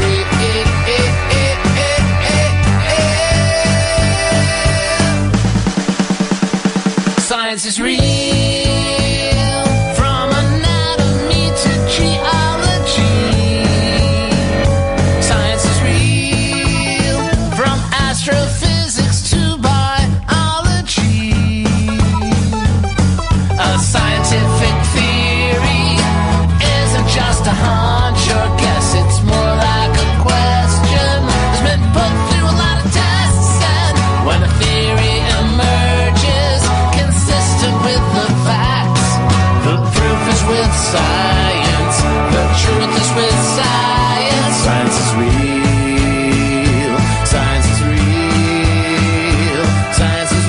real. Science is Late Night Iain Lee on Talk Radio. We have ways of making you talk. Well. It really has been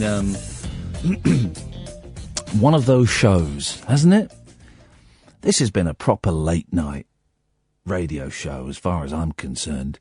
0344 499 1000 is the telephone number. If you want to give me a call, you're more than welcome to. We'll be speaking to... Now, let me just find the name of this gentleman. Rodney Clough. Rodney Clough we'll be speaking to in a bit. If you want to look at his work, if you go to ourhollowearth.com, ourhollowearth.com, he has a website and he's written a book and he's done a lot of research that suggests the Earth is hollow. Not the... beautiful. Not as crazy as it might seem. Interestingly, I've had a couple of people tweet me about tramadol, which was the drug that gentleman is on. Tramadol is a very, very strong painkiller. And I was only on it, I think I was on it for about 2 weeks. And I remember the last time I took it because I wanted to get high. And I thought, do you know what? I'm going to throw these away. And I gave them to my wife and said, you need to chuck these because these are very, very Moorish. But I was whizzing throughout time and space on tramadol. It really is a very, very powerful narcotic. And it's interesting that it does have kind of spacey thoughts. It makes your head quite astral. I remember I came up with a better ending for Lost than the one that actually was broadcast. But I came up with the better ending for Lost by being in Lost and travelling through time.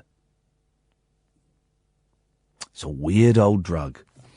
Golly gosh. And it turns out it isn't a full moon tonight. It's, just obviously nurse has left the phones unlocked.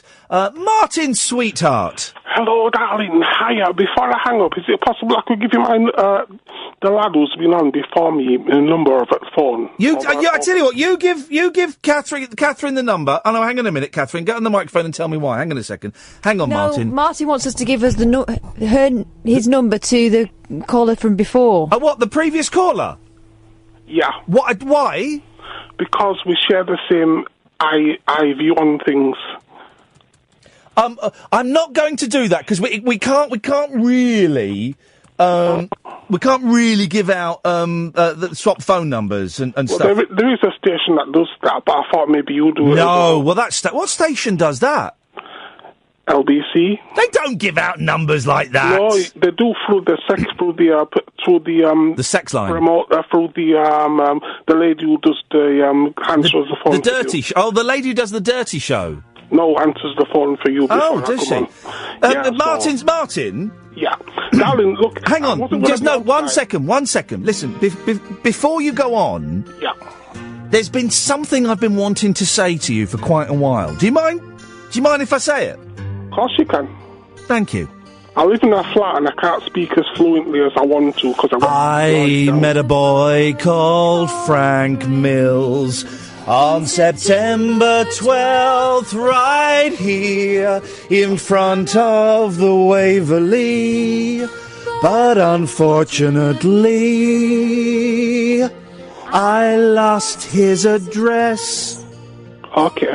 Can I ask? He was last seen with his friend, a drummer. He resembles George Harrison of the Beatles, but he wears his hair tied in a small bow at the back.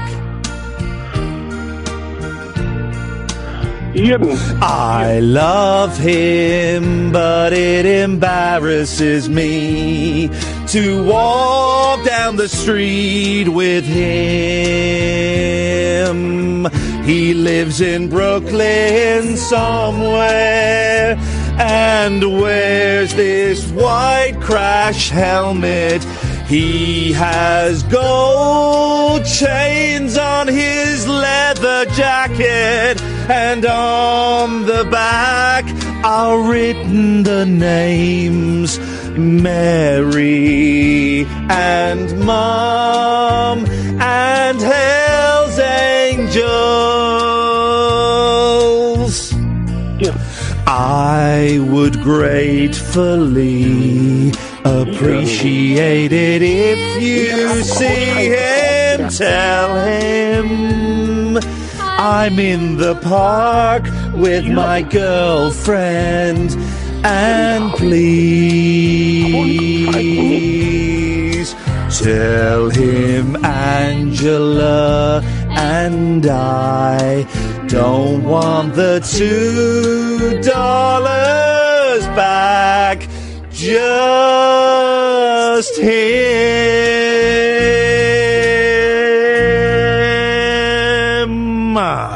Iain, darling, I wasn't going to be on tonight. That's good singing, beautiful. I love it. I love it, Iain. Thank you, Martin. Can I ask you, I wasn't going to be on tonight, but talking about the Hollow Earth, I've got a theory on that as well, but may I ask you a question? You do drive, don't you? Yes, I do. Have you ever driven on foreign roads? I have. Right then, so you know those foreign mountain roads that are really steep and things? Oh, I don't like it, but yes, I do it sometimes when we're in Greece, yes. Is it more beneficial to be on the upcline driving facing on the right-hand side? Or is it more control driving a car downhill or uphill? There is more control driving it uphill. I would suggest there's more control driving a car downhill. Downhill? So what? No, because if you're going downhill, if you're on a foreign road, if you're going downhill, you can easily slide over the side. But if you're going uphill on the right-hand side, you've got control against that, haven't you? I'd never thought of that. You've put that into... Does it sound bizarre, or is there a good theory behind that? There is a good theory, Martin. There's a good theory behind that. I appreciate you calling in. Yeah, well, no, it's just something that I asked me. I'll tell you what, listen, Martin, we've got to go. Yeah. Listen, can we maybe call you in about half an hour? Yeah, of course you can. Let's see how we get on with our guest, because I can see Colin is calling back in again. Let's see how we get on with our guest, the Hollow Earth gentleman. And I don't know how long we're going to talk to him. We may have him for the whole hour. If not, we'll get Colin and we'll get Martin to have a chat, and we'll all sneak out for a fag. Late night, Iain Lee on Talk Radio. We have ways of making you talk.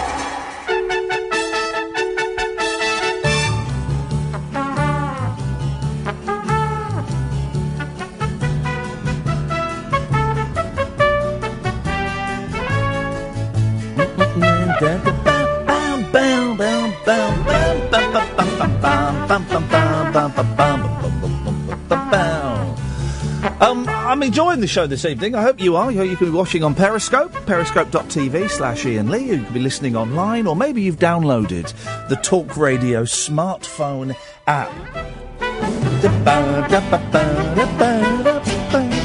Herb Alpert, who's playing the old trumpet on this, may be coming on the show soon. We just don't know. Tomorrow, Michelle Leon from Babes in Toyland, who's written an absolutely brilliant book. Is he there, ladies and gentlemen? You need to type... hello? You two stop having a love fest. Is he there? We need... Okie dokie. We're waiting for our guest to call through on Skype. I'm enjoying... this show seems to have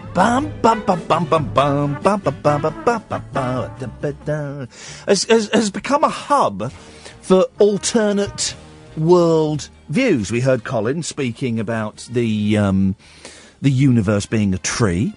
We've had the flat earthers who believe that the earth is flat, is a disc, but that the earth is flat. But one of the views that I don't know that much about, but I am aware of it, is that the earth is hollow, and that people, possibly even gods, live under the earth in this hollow thing. Now, I don't know if the whole thing is hollow. I don't know if it's bits of it that are hollow, but it's a theory that's kind of getting more and more supporters. Obviously, it wouldn't tie in with the flat Earth. Maybe it does. I don't know.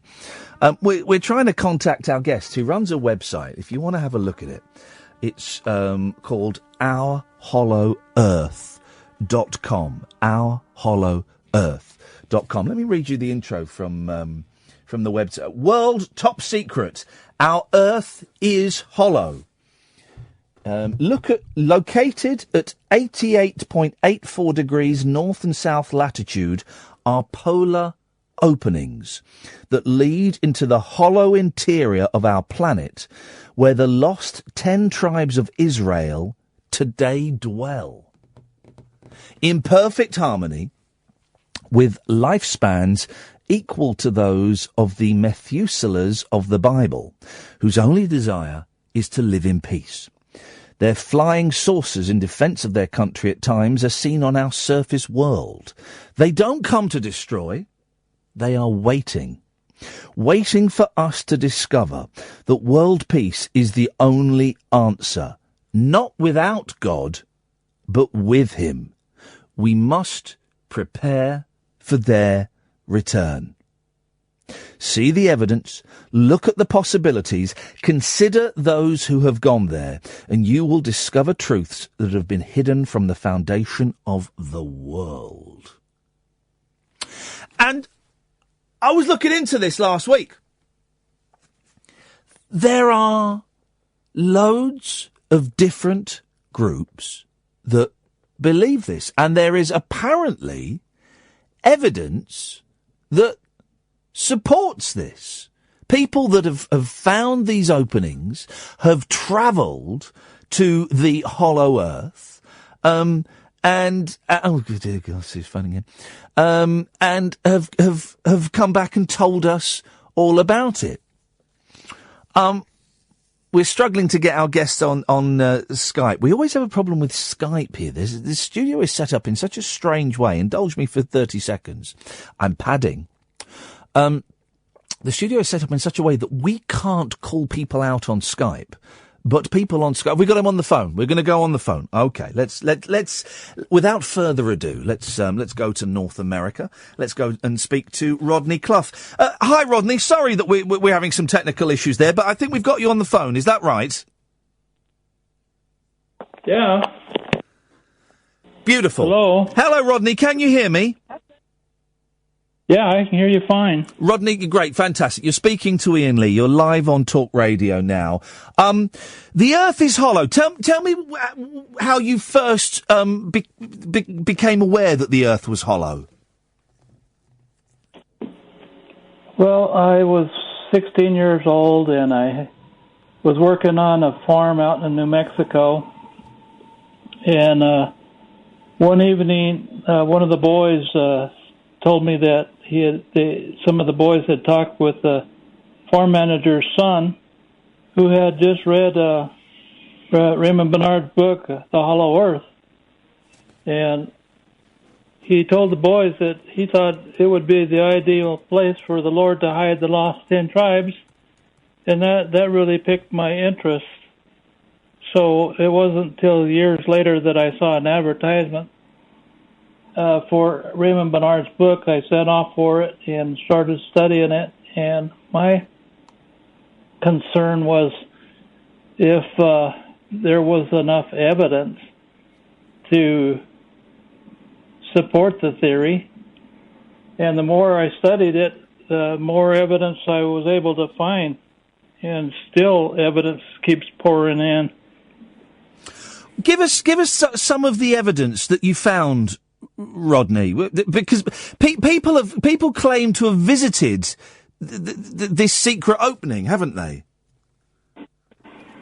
Oh yeah, on my website, OurHollowEarth.com, I list about 8 people that have gone to the Hollow Earth, or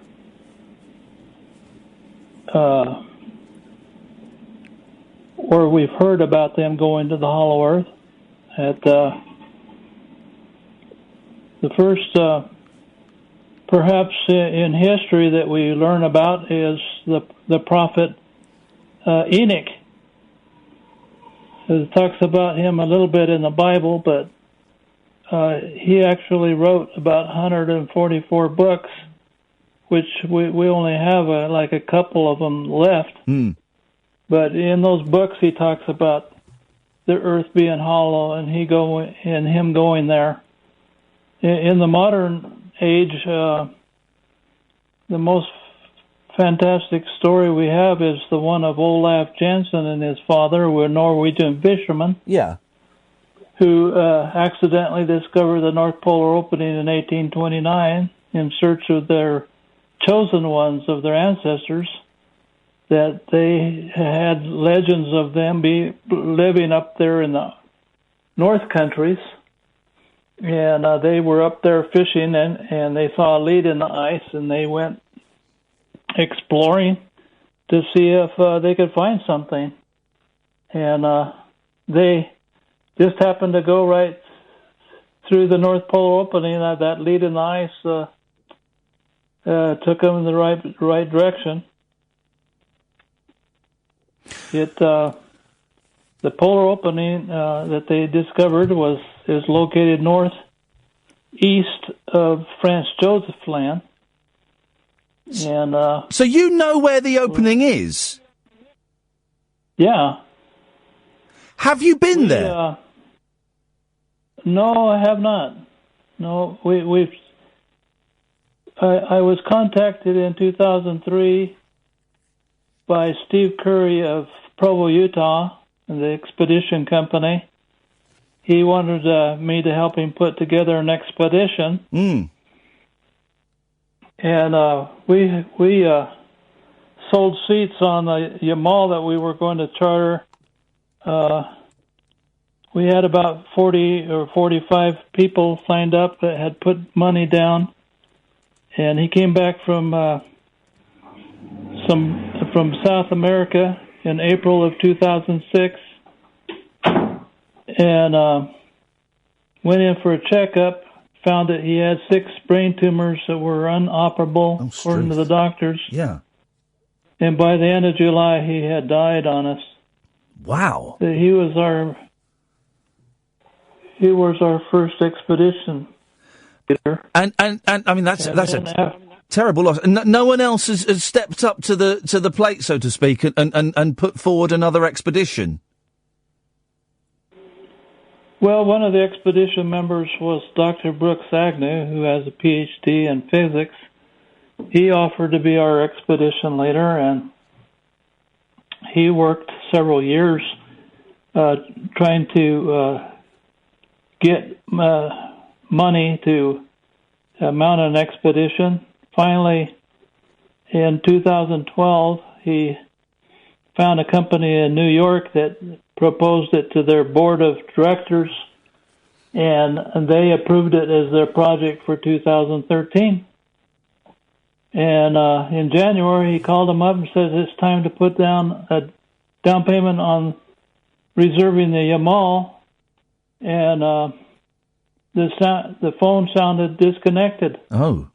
He sent somebody over to their offices, and they had abandoned their offices with no forwarding address. So he tried a few other things, and then that September he resigned as our expedition leader when the major stockholder in his startup electric car company withdrew all their money. And so basically, it was scuppered. Financial blackmail. One of the theories, now Rodney, I don't know much about this world, but I have heard some of the theories, and I've done a little bit of reading. One of the theories that someone mentioned to me is that that there are Nazis living in the Hollow Earth. Is that nonsense? Well, yes, some of the Germans did escape to the Hollow Earth after World War II. On my website, I have a letter that was written back by one of the Germans that made it to the Hollow Earth in one of their submarines to his friend here in the United States. And it's translated into English so you can read it. But yeah, some of the Germans did escape to the Hollow Earth after the war. And what's in there? What is there? Because there wouldn't be sunlight, would there? Well, Olaf Janssen and many other people that have gone there returned to tell us that, yes, the Earth has an inner sun. What? It's divided between its day and night sides so that it's basically... It rotates very slowly, about once every 700 years. An inner sun? Yeah. Struth. And it provides the light and life to the inner continent. The inner sun is quite small compared to our outer sun. It's only about 600 miles in diameter. Yeah. But it produces exactly the right heat for an ideal temperature inside the planet. And so who lives in there? Gods live in there? Well, like I say, there's some Germans that migrated there before them. The lost Viking colonies of Greenland migrated to the Hollow Earth. Yeah. Some of the first ones that we know of that migrated to the Hollow Earth are the Lost 10 Tribes. They escaped the Assyrians and then went north over the Caucasus Mountains, and a group of them was led by a prophet, we believe was a prophet of God, through the North Polar opening 2,500 years ago.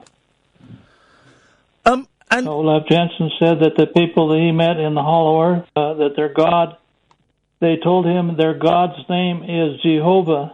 Jehovah is the God of the ancient Israelites. Yeah. And you also say that the UFOs that we see, and I'm a big fan of UFOs, that the UFOs that we see, they're connected with the dudes that live in the Hollow Earth. Yeah. The people of the Hollow Earth, they're highly advanced technologically. And when Admiral Byrd flew up there in 1947, they had him bring back a message back to our government that they didn't want us using atomic weapons anymore. They have since sent out their flying saucers to make sure that we don't use atomic weapons. If we can thank them that we haven't had a nuclear holocaust, because they have prevented nuclear war between Russia and the United States. Now, I don't know if you're aware of this. I was doing I had a lovely week off last week, Rodney, and I don't know if you've ever been to Wales, but I was in Wales for a week, and it was very peaceful and very spiritual.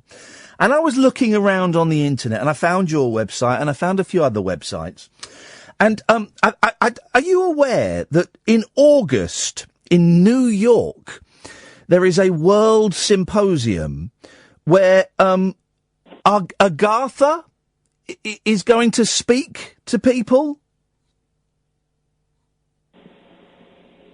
No, I wasn't aware of that. I'll send you the link, Rodney, because let me just read the press release. It's the Agatha. Agatha is the name for of the kingdom, is it? Well, yeah, the Tibetans call it Agartha, yeah. Agartha, sorry. It says here that this is AgarthaWorldSymposium.com. For immediate public release, ambassador of the Inner Earth Kingdom of Agartha to speak publicly in New York in 2017. This will be the first step in a public disclosure initiative from those from the Inner Earth, the Kingdom of Agartha, to the people of Earth. We invite all of humanity to attend this public symposium and learn more about this ancient civilization and their timely message to humanity. So what they're saying is that someone from Agartha has left that kingdom and is coming to speak to us. And I know you obviously weren't aware of this, Rodney, and I will send you the link. I just wondered what your thoughts were on that. Does that sound feasible? Well, yeah, it's feasible because the Inner Earth peoples, they know everything about us, so we're the ones that don't know much about them. Mm. So if they have decided to finally come forth and tell the people of the outer world about themselves, that would be wonderful. It must be frustrating for you, Rodney, knowing that, knowing all of this stuff that you know, and just not being able to get there. That must be really frustrating. Well, we have tried, and our first expedition leader died of brain tumors. We also contacted a seaplane owner in Alaska. He was willing to hire a couple of pilots for us to fly his seaplane into the Hollow Earth for us. But before we could raise the money to pay for the flight, he mysteriously flew his airplane into a mountain in Alaska, killing all aboard. I'm getting from you, and maybe I'm getting this wrong, but I'm picking up that maybe you think the unfortunate gentleman with the brain tumours and the plane crashing and the business folding, that do you think that those things are deliberate to stop you from going to the Hollow Earth? Well, of course, the world is controlled by the Illuminati and Jesuit priests of the Vatican. At the very top of the control ladder are the Jesuit priests. One of the Jesuit priests, Adam Weishaupt, organized the Illuminati in 1776, and that they pretty much control the world through their control of money, and they don't want to lose all their prisoners. Most people don't realize that we're living on a prison planet. It does sound a little bit like you're suggesting this is all a Jewish conspiracy. Well, I'm not saying Jewish. I'm saying saying the Jesuit priests. Yes. Of the Vatican are the ones that are in control of our world, and underneath them are the Illuminati, who control most of the money power of the world. Let's go on to slightly safer territory. I notice on your website you talk about the virtual city of light. What's that? Yeah, I have organized a virtual city of light on the internet where we can work together, those that are interested in working on advanced technology and even working on the possibility of by working together we can make it to the Hollow Earth to visit our cousins up there. And what does it look like, Rodney? Any of the people that have been there, have they given us descriptions of do they have do they have like apple trees and daffodils and TV? What do they have? Those kind of things?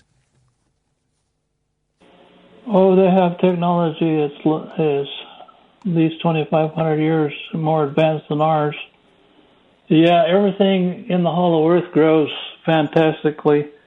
It's an ideal climate there because of the inner sun is centrally located in the center of the planet, so you don't have large fluctuations in temperature like we do here on the outer surface of the planet.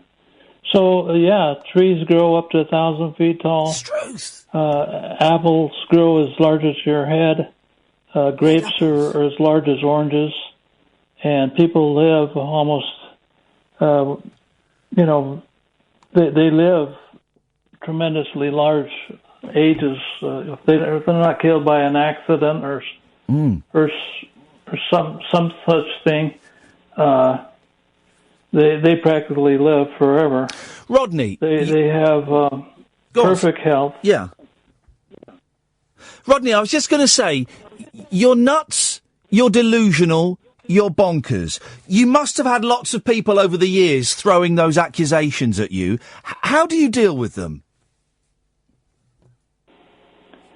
Well, scientists claim that the Earth is full of molten lava and with a solid core, and they don't have one piece of evidence to prove it. We have a lot of people that have gone to the Hollow Earth and returned to tell what it's like. Yet the scientific world, they claim that the Earth is full of lava. That's so much full of bull. The Earth itself, whenever there's a large earthquake, rings like a bell. Whenever a large earthquake hits. So just tell yourself, what shape does a bell have? It's hollow. Yeah.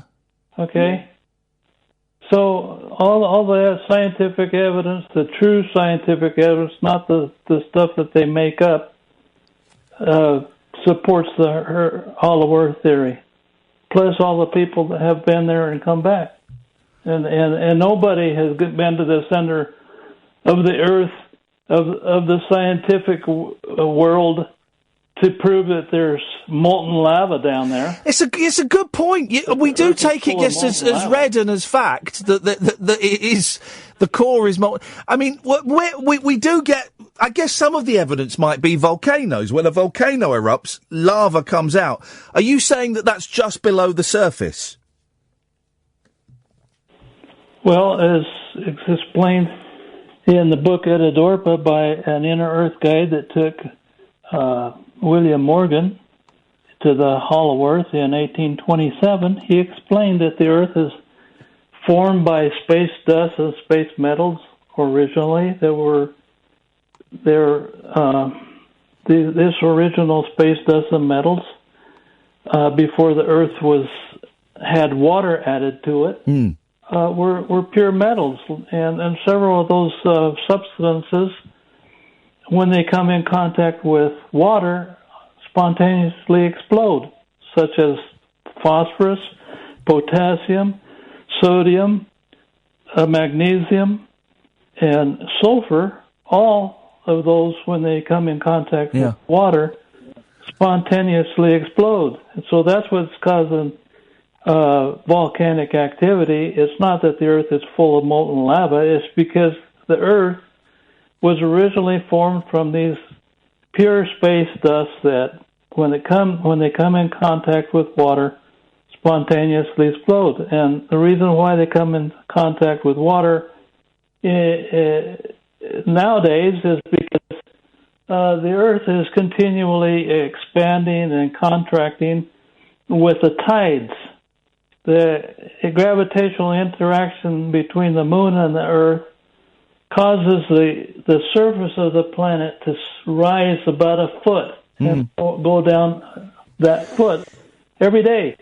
So this expansion and contracting of the surface of the planet opens up the cracks in the surface where the Earth has been cracked before, and water seeps down in those cracks into new deposits of original space dust that consists of phosphorus, potassium, magnesium, sodium, and sulfur, and they spontaneously combust when they come in contact with water. So that's what's causing volcanic activity. One more question, Rodney, and I'll let you go, because I'm thoroughly enjoying this. Thank you so much for your time.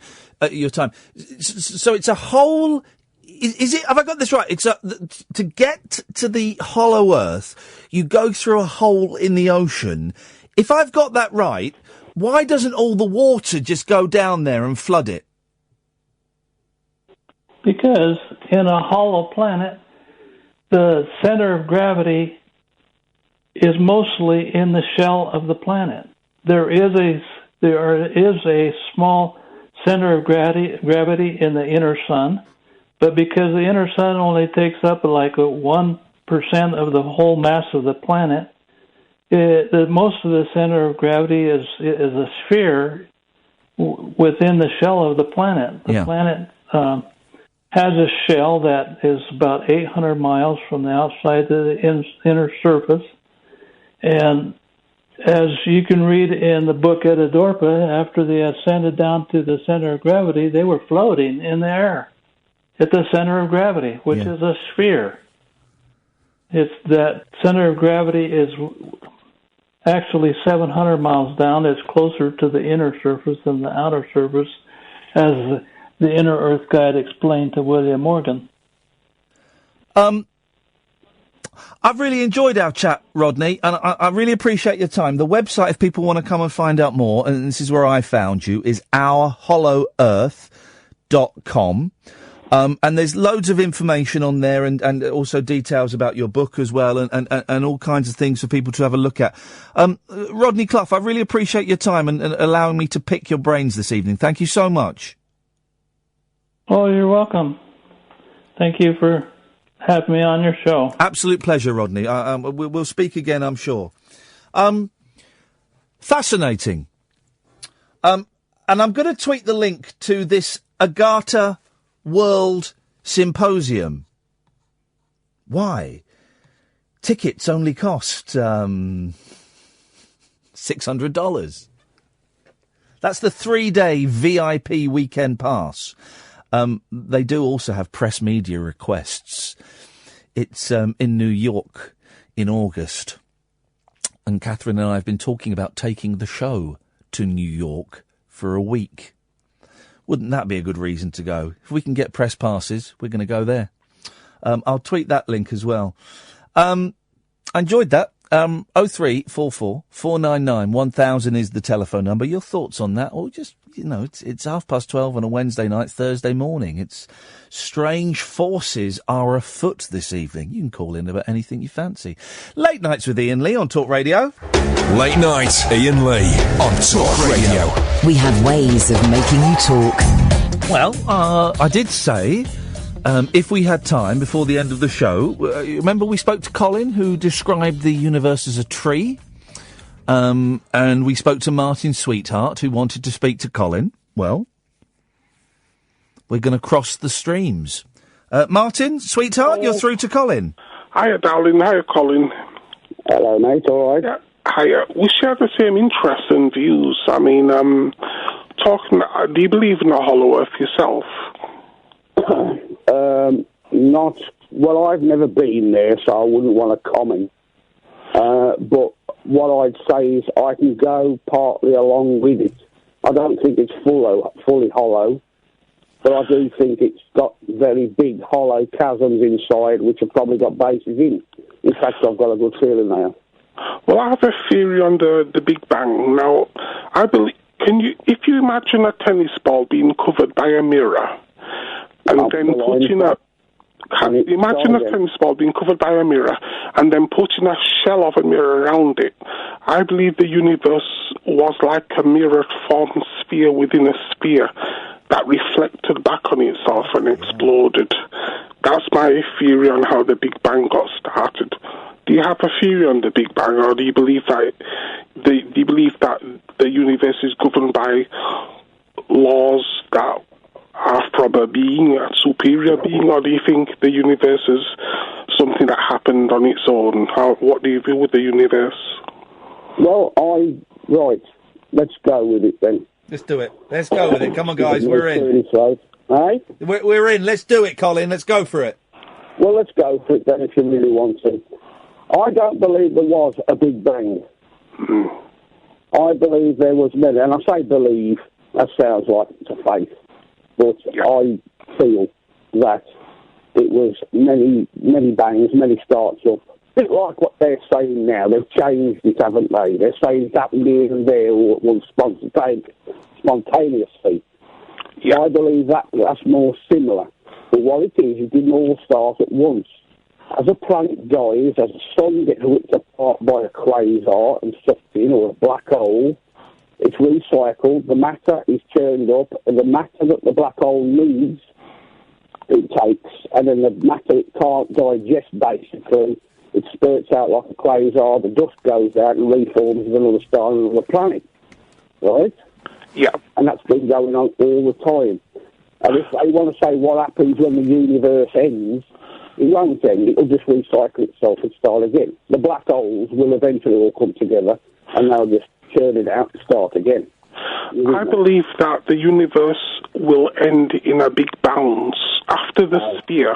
After the sphere's explosion, rather than the universe returning back to a sphere, it returns back to a big bounce, which is almost a sphere, and the pressures of its imploded on itself bounces back out into a new universe after the sphere. So I believe that the sphere was the start of it, and then after that, eternal is the big bounce, not the big crunch. Yeah, well, basically, you are saying similar to what I'm saying, actually. Yeah. Yeah. But the black holes will come to... If it was to come to an end like that, these black holes eventually take you out of it, all the human equation of time and calculating time, take that out, because to us it's nothing. We're out of it, right? But those black holes over billions of years will eventually meet up, and their gravity will pull each other together, and they'll end up as one, and the matter in the one might not be suitable for the other. Right, you get your matter clash, and then the explosion, and it all starts again. Can I jump in for a second, gentlemen? Yeah. Right. I haven't got a flipping clue what you two are talking about. Also, if you're spirited... Ian, yes. Can I just say, Ian, like I've said, you thrash at this occasionally through the year, you might get a grip on it. But then you might want to go back to tramadol and start overdosing again, so you've got to be careful. Well, this is I mean, we have had, and in all seriousness, Colin, I have had two people get in touch with me and say that tramadol does create, that what you're saying ties in with their experience of tramadol, which is a very, very, very strong painkiller. Please listen. I haven't been taking tramadol all my life. No, but you're taking it now. Tramadol for 10 years, right? 10 years? Just to keep me walking. My doctor knows what I'm supposed to take. Yeah, no, I'm not suggesting... Listen, always follow your doctor's advice, but you're taking it now. And tramadol is such a powerful drug that it creates false memories. I wasn't taking tramadol when I was 13. No, but you're taking tramadol now, and that can, not saying it has, but that can create false memories. Have you ever heard of the word illness? I'm promising you now, can you hear me? Yes. I'm promising you now, I'm not hallucinating, and I haven't done. No, but people, when they hallucinate, don't know they're hallucinating. They think it's real. Well, I've had people with me. At times I've said, look at that, and they say, what? And I'll say, look, you tell me what it is. I don't tell them what I'm seeing. Suddenly they can see it. Are they taking tramadol? Well, Colin, can I leave my number for you? No, we're not, Martin. We're not going to do that. Just in case one of you might be a murderer, and we don't. We can't do that. I'm afraid. All right then. Darling, have you heard of hypnagogic? Now, hypnagogic is a mental disillusion that some people suffer from. Now, I suffer from hypnagogic. It's called hypnagogic in the language of psychiatric terms. Now, hypnagogic is when I'm falling asleep at night. Every now and again, I get visions of futuristic things like spaceships, mansions, palaces, gold ornaments, streets paved with, and the thing is, I mean, do you have hypnagogic visions of things of the future? If you know what hypnagogic is, I've been through many doctors. I've put myself through this to make sure that I'm not crazy. Right? Yes, but put myself through these things, and I've seen people, and they said, "No, you're certainly not." Do you believe in the Bible at all? Because talking about the hollow earth, Jesus once said, "I am from the circle above, and you are from the circle below." And also once he says to the disciples, "I am travelling there to preach." We're getting a little bit, guys. We're getting a little bit Jesus-y, and Martin, thank you. Colin, thank you very much indeed. I appreciate that. 0344 499 1000. Can you stand another 15 minutes or so? Yes? Good. Uncut, after-hours conversation for the up-all-night generation. Late Night Iain Lee on Talk Radio. We have ways of making you talk. It's been a right old one tonight, hasn't it? This is proper 90s, late 90s British late-night radio. I'm Iain Lee. I'm here every weekday evening from 10 p.m. until 1 a.m. There are podcasts, there are live shows, there are all kinds of things. But let's crack on with the calls, shall we, as we still have some lined up. 0344 499 1000. Paul's on the line. Good evening, Paul.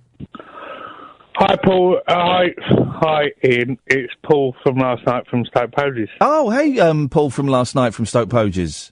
I've decided to tune in to you for a change instead of flipping Andy and Cundy. Yeah, and they were being very rude, genuinely very rude about you after the show last night. I don't know if you heard. They were just using me as a bloody pawn, weren't they? Yeah, they were using you for porn. No, I mean porn as in P-A-W-N. Yeah. They were being really rude about you. I suggest you don't listen to them anymore. You listen to this show because it's much better. It's a lot more cerebral than their show. I think you have a bit of a battle between each other, don't you? I just think they're idiots. Well, Andy Goldstein, Noel Gallagher lookalike, wannabe, and Jason Cundy, Chelsea reject. Well, his name sounds like the worst swear word in the world as well. So exactly, you would change that if you had a name and the first three letters were C-U-N, you would change that. Change it to Hundy or Mundy. There you go, Jason Mundy. It's better. Jason Cundy. No. Now, do you know Jason Cundy comes from an Australian family? I mean, that sums it all up, doesn't it? Yeah, well, let's not get racist. Anyway, Paul, what are you called in for? I'm calling because you're about world views tonight, different ideas. Yeah. Now, have you ever heard of a thing called Radianism? Now, the word does ring a bell. Eric von Daniken, is it connected to him somehow? I'm not quite sure. I just know something about it. I have not taken any drink or drugs tonight. Okay. The strongest thing I've had is a pork steak with my mum's homemade applesauce, roast potatoes, and purple sprouting broccoli. Oh, mate, come on. I'm going to grab a crappy sandwich from the Esso garage on the way home. Okay, well, it's pretty good for me anyway. Yeah, it's brilliant. I'm jealous. That's the strongest I've had. So, Radianism. Now, you know you have James Whale sometimes on your channel. Is James Whale back? He's occasionally on, isn't he? Oh, is he? I didn't know he was back. I thought once they sacked him in the 90s... I know he was sacked from Talk Sport, yeah. Yeah, he's back, is he? Oh, good for him. All right, well, fair play. Anyway, James Help the Whale aged. introduced me to this, Radianism. Yes. Which is, I'll keep it short, out there in the worldwide galaxy, in the universe... Yes. There might be another planet that is a more advanced form of Earth. This Earth. Right. But more advanced. Yes. Now, those people So there... they've all got 3D TVs as standard. They've probably got much more... Now... They've got holovision. They've got televisions that don't even... You can just pick them up and fold them up like bits of paper. Okay, right. They're much more advanced, but they're humans on a different planet in our universe. Yes. Now, they have put us here, in our time, to be able to carry on. Right. Because they're going to make themselves extinct eventually. So they're carrying us on as human beings, but in an earlier form. So they're farming us? Sort of, yeah, I suppose, yeah. Oh. But they're keeping the human being alive. Right. Okay. So, all right. But why don't they give us all their wicked technology then? I do not know that. Oh, do you not? But that is a thing called radionism. But you don't believe that, though, do you? Who knows? Oh, come on. You know that. You know that is nonsense. It's no difference than believing in going to heaven or hell. Well, yeah. Well, no, you're right. But, that is nonsense as well. Well, you don't know, do you? Yes, you do. It's nonsense. Everyone believes in a God, don't they? Whatever religion you are. No, hang on. Hang on a minute. You've just done a sweeping statement that's not true. Not everyone believes in a God. Humanists don't. But there's a lot of wars that happen in the world because we all believe in a different God and we all fight about it. Not everyone does, though. Humanists don't believe in a God. Atheists don't believe in a God. I'm just talking about the majority of people in the world. No, I don't think the majority of people do believe there's a God. Okay, maybe not. Well, I won that argument quicker than I was expecting. Oh, well, I don't. I do believe the majority of people in this world do believe in a certain God.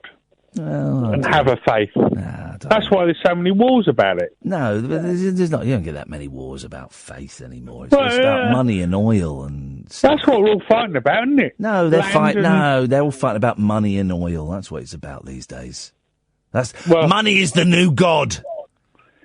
Yeah, that's true and all. Isn't it?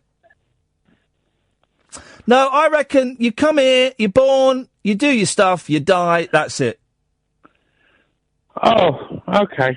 Yeah, there's nothing else, unfortunately. You don't believe in you don't believe in your soul going to a better place? No, I don't. I wish I did, but I don't believe in fairy stories. No. Yes, I believe in once you're buried under the ground or bloody cremated, that's your lot. But I like to think there might be someone else. It would be nice, but there isn't. I don't go to bloody church every Sunday. You do or you don't? No, I don't.